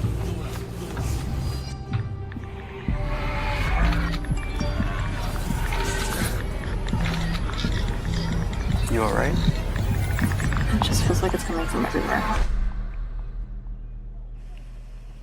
Do you want to talk about it? Thanks for hearing me out, bro. Appreciate it. You can talk to me if you're feeling sad. Whenever you need to talk, I'm here, okay?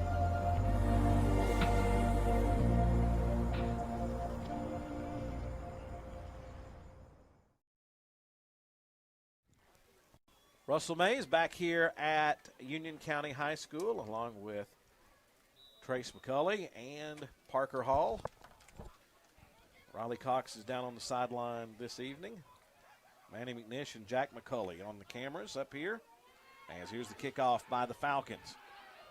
Going to be returned up to the 19-yard line, as that's Beeler on the return to the Patriots. And we'll get to see the Union County offense out on the field. As the clock runs, we're under 4 minutes remaining in the third quarter. Gibbs has gone ahead of Heritage 10-0. First touchdown scored in the game.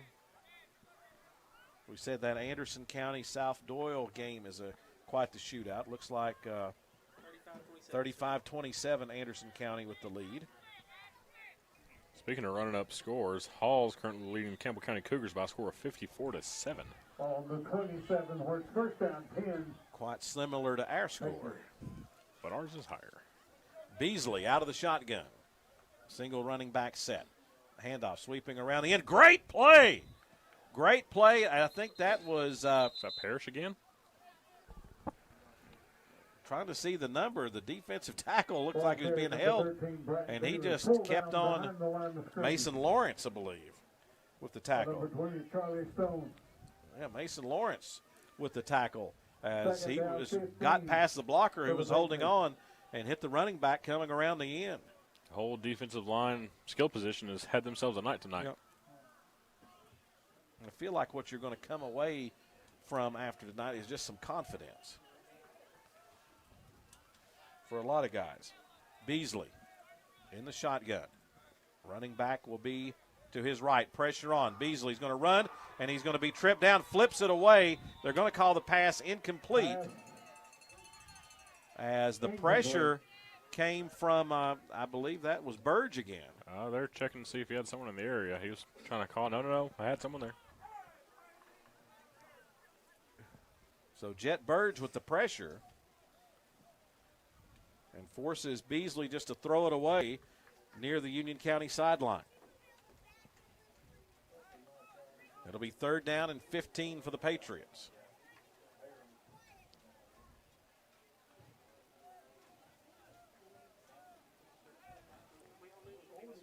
Falcons linebackers stack up the line of scrimmage. Here's Beasley in the shotgun.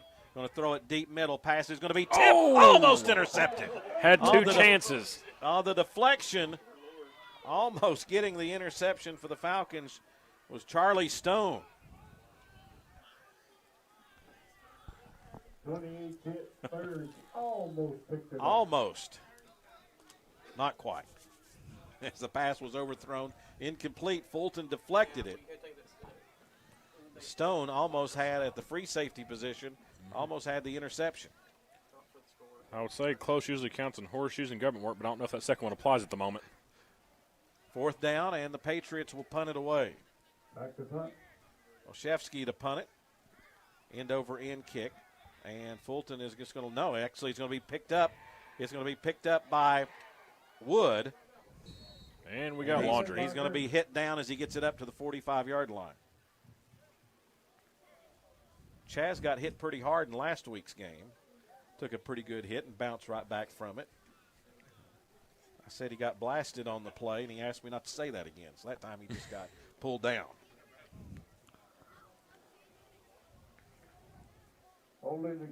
Russell, it's like you tell RPA. They never tell you when you do good, but they'll sure tell you when you mess up. Yeah, when you don't like what you say, you'll definitely get some feedback. 15 seconds left. I don't think Fulton will have to snap it.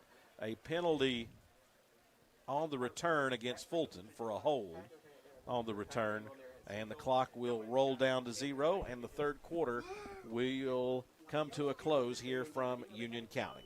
Through 3 quarters, in this Region 2-4A football game. The Fulton Falcons leading the Union County Patriots. Fulton looking for their first win of 2025, 1 quarter away from doing so. A 60-second break, and then we'll be back as you listen to Fulton football on WKCS Radio. For decades, I've taught you everything I know.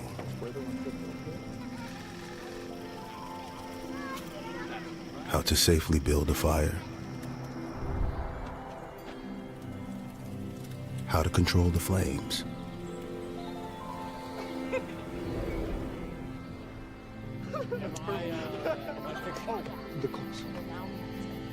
What to do with hot coals.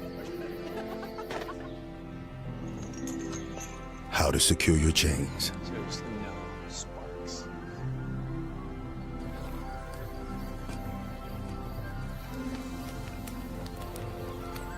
But I can only teach wildfire prevention. Only you can prevent wildfires.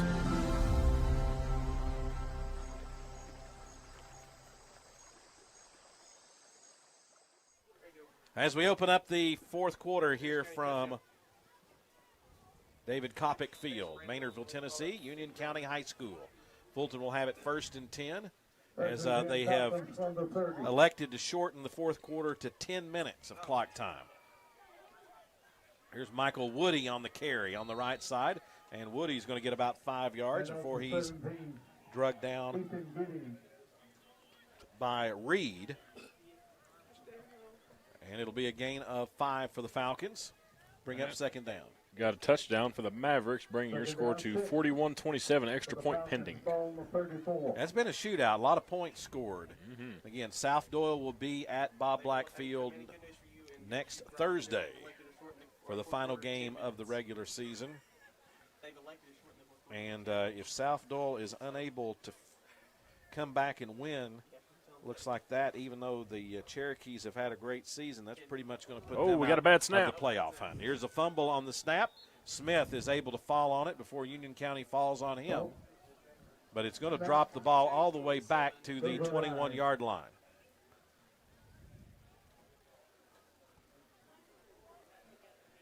And it'll be third down and really long. Looks like third down and about 18. 2nd and 10 was too easy. 3rd and 18, that's more like it.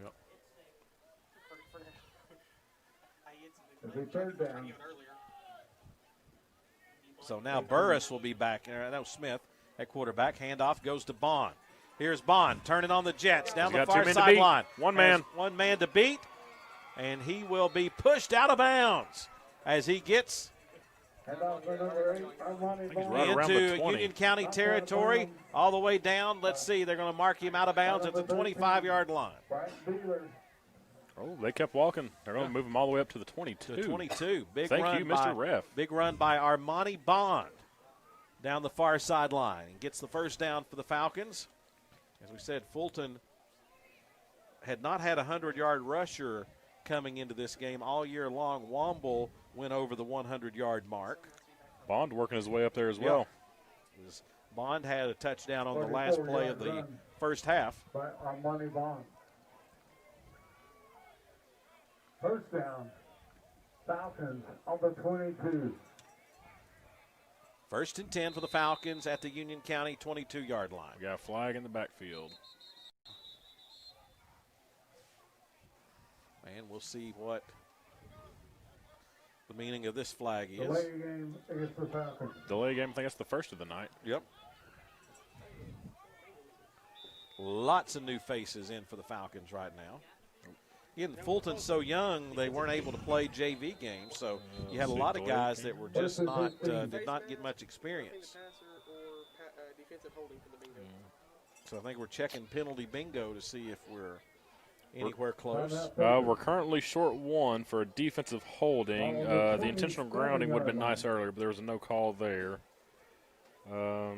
Yeah, not much else going on. Because if you've never been with us when we've played penalty bingo, we track each and every game all the different types of penalties that a team can receive. We put them on a bingo board, and we see if we can get a bingo from all the different variety of penalties. So looks like we're pretty close from being able to do so here tonight, as we have a rare timeout where the clock doesn't stop.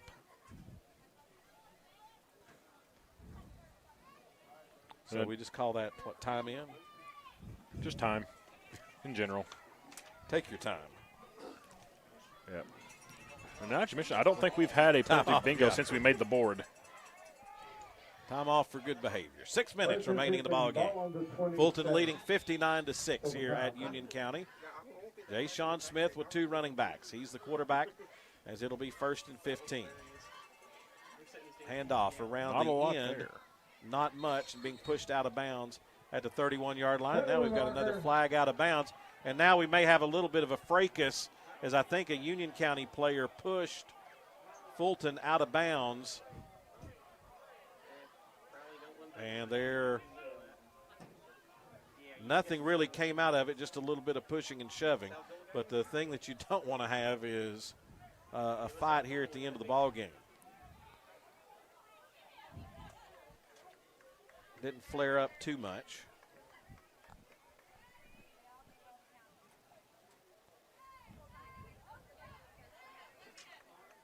And now Coach Joe Davis is all the way over on the far hash mark, and I don't know exactly what he's trying to say. Unsportsmanlike conduct against a personal foul against Union County. Not sure what's going on. Things have gotten a little chippy at times. On the bright side, personal foul, another one we can tick off on the board. Didn't have that one yet.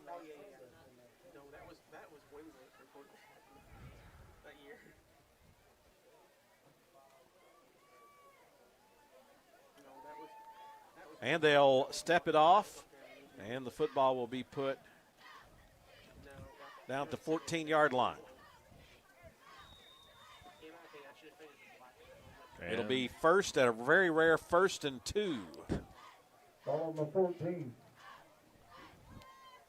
So Smith will be out of the shotgun. They'll give it to Waquan Upshaw. Gets around the far end, slips and falls as he gets it to the 13. And another flag. Joaquin Upshaw. That one thrown with some fire. Penalty marker. Another flag, as he said, thrown next to the sideline. And we'll see what it is. Personal foul against Union County.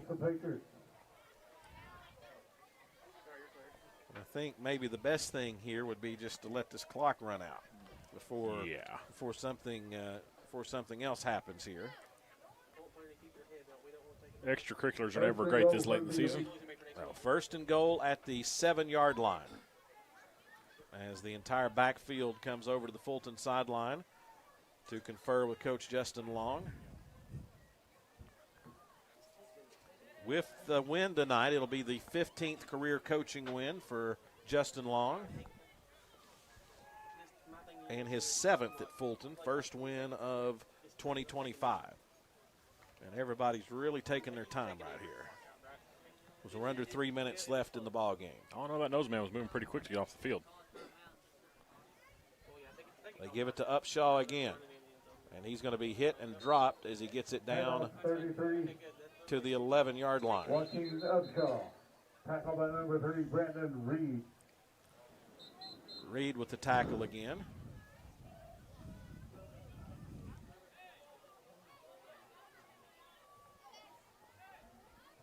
And it'll be 2nd down and goal to go from the 10. So we've seen Waco Upshaw, and we've seen Waquan Upshaw here. Yeah, it's nice to see some of the young guys getting minutes, as we already there's said. They're getting some experience. Against the Falcons. So we have a holding penalty against the Falcons. Also out there at running back is Jamarius Hansard.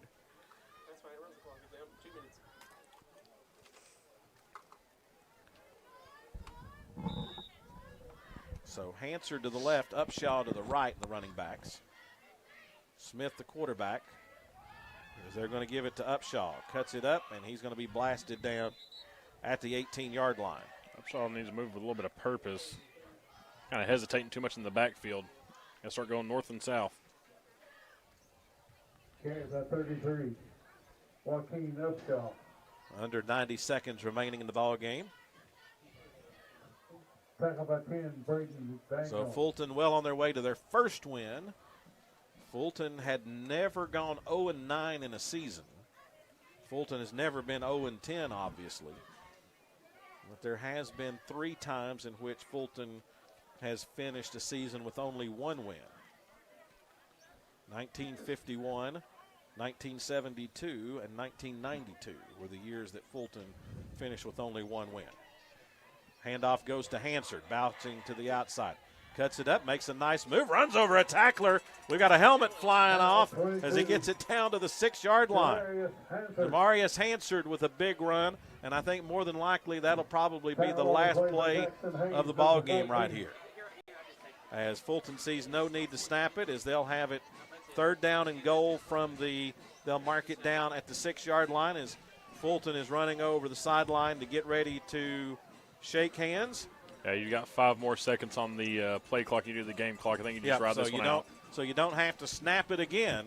And the Fulton Falcons are going to get their first win of 2025, and it's a region win as they come on the road and defeat the Union County Patriots by the final score of 59-6 as the team shaking hands in the middle of the field. Falcons get their first win of the season, 59-6, the final score here from Maynardville. We'll take a 60-second break and be back with the post-game wrap-up as you listen to Fulton football on WKCS Radio. A game without a crowd is just a scrimmage. A performance without an audience is just a rehearsal. Without your presence, high school sports and the performing arts aren't possible.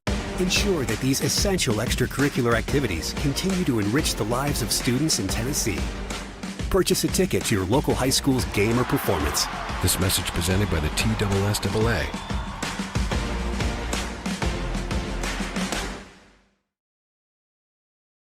Are you an enthusiastic sports fan? When it comes to making plans, you are the best. What about those barbecues you plan in detail for your family?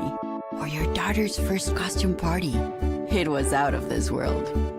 The same way you plan each detail for those moments, start planning to protect you and your loved ones from a natural disaster.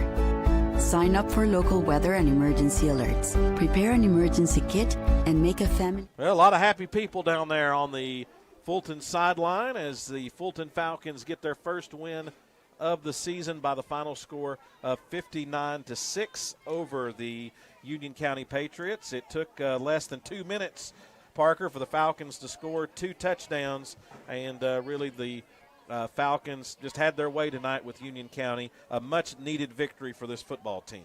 Oh, yeah, definitely.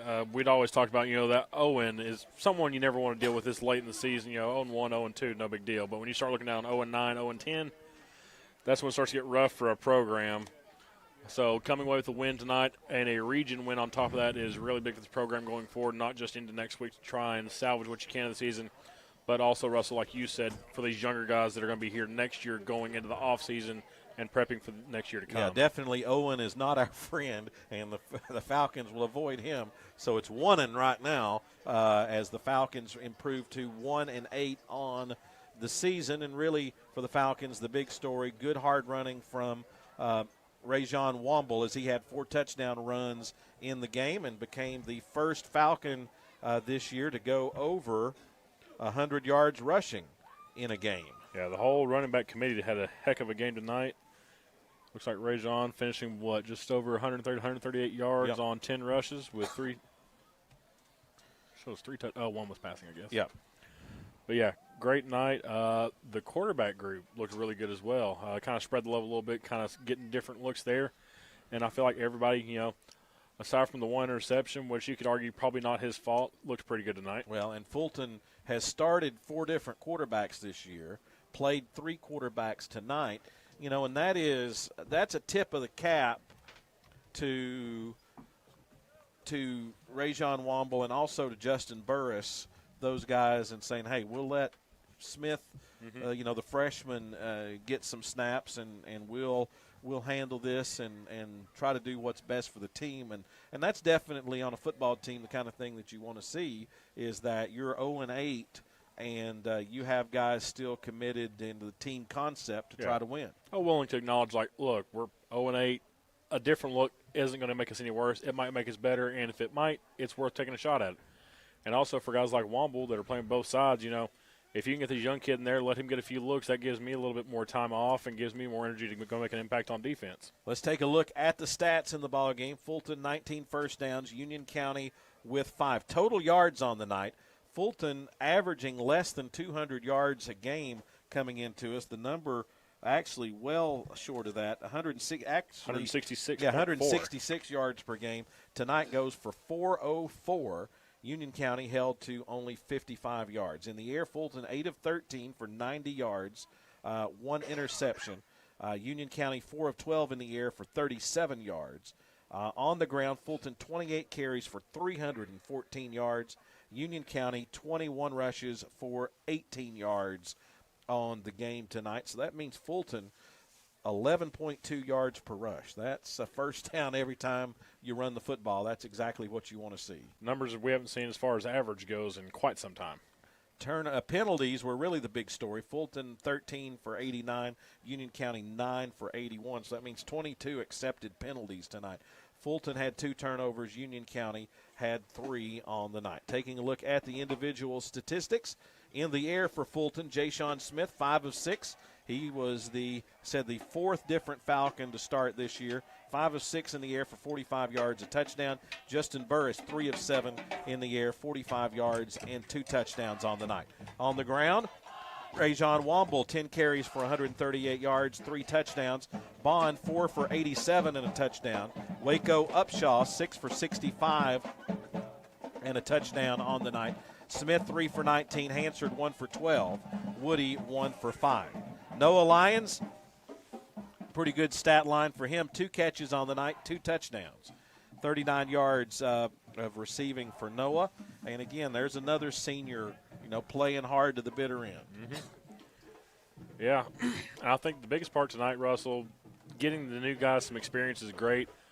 But seeing Fulton's ability to kind of spread the love, get everybody involved both in the run game and the pass game, getting that just spread all over is something we haven't seen all year, and that's a really good sign going forward.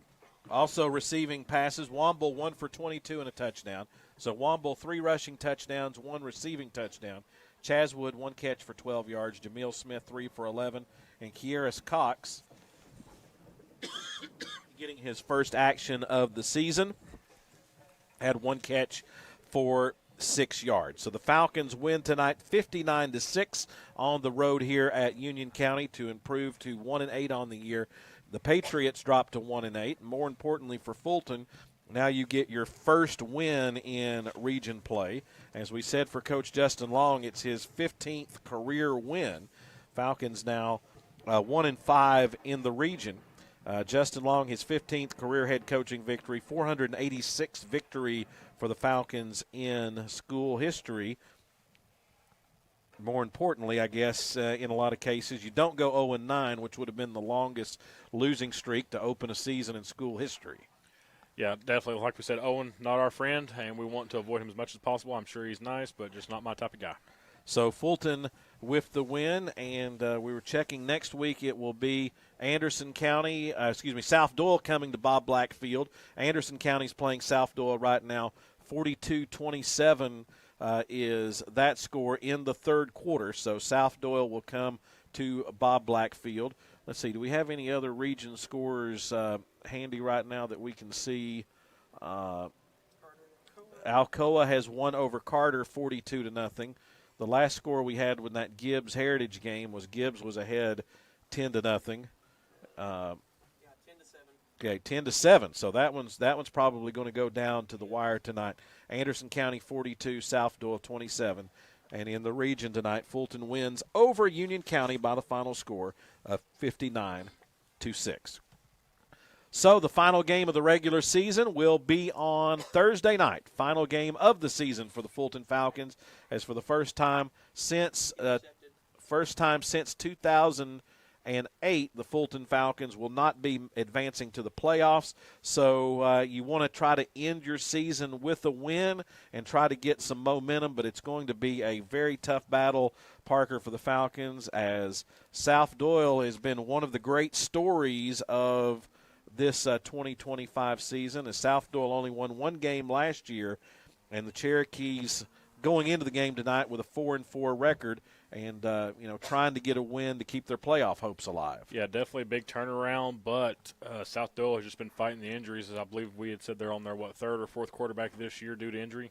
Yep, so, it's been rough but they've been playing really well and, playing for their playoff lives tonight against Anderson County. So it'll be a tough battle. And, again, the story throughout the season for Fulton is you're playing teams that are having really good seasons, and that's going to continue next week. But it should be a little bit of a shot in the arm for the Falcons to be able to get that win tonight and be 1-8 on the season. So we hope that you will join us next Thursday. Mark it down, next Thursday night at Bob Blackfield, the final game of the season for the Fulton Falcons as Fulton takes on the South Doyle Cherokees. We want to thank you for watching. Thanks everybody who's made tonight's broadcast possible.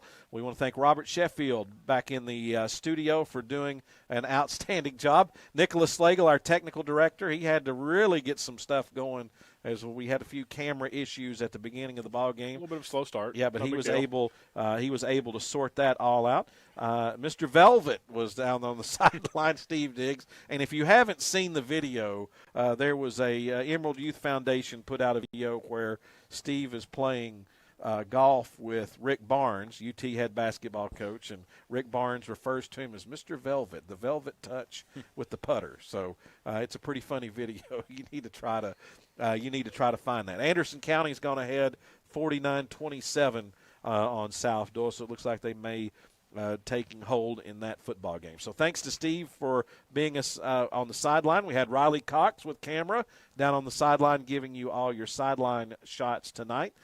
We thank him. Chris Mays was on the statistics.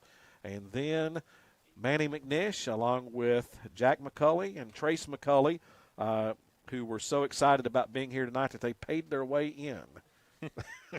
As the pass gate wouldn't let them in, but they got in here somehow and were able to help us on the broadcast. Parker Hall, as always, on the color with us. Okay, so Gibbs has scored a touchdown to go up 17-7 on Heritage. So let's just real fast before we go off the air kind of see how this is going to look. So that moves Alcoa to 6-0 in the region. Carter drops to 4-2. If Anderson County holds on to win, they're going to be 5-1. Gibbs with a win is 4-2. Heritage will be out of it with a loss tonight at 2-4. South Doyle would be out of it with a loss. So it looks like that would mean, and again, my math is not all that great. You would have Alcoa at 6-0. AC at 5-1, and then basically BGP 4-2, and Gibbs at 4-2, Carter at 4-2. They play that last game, so there's a whole lot of scenarios that breaks in for tiebreakers. So it's going to be for an interesting week next week, as it looks like we know who the 4 teams are going to be in the playoffs out of the region of death: Alcoa, Carter, Anderson County, and Gibbs, and it's just going to be a matter to see who goes where, as Alcoa and Anderson County play next week, and Gibbs and Carter play next week. And we'll play South Doyle, and Heritage will play Union County. So we hope that you will join us on Thursday night next week for the final game of the season for the Fulton Falcons. For everyone here at WKCS Radio who makes these broadcasts possible, we want to thank you for watching and listening. And until next week, this is Russell May saying thanks for watching Fulton Football on WKCS Radio. Good night, Reagan. Good night, Anderson.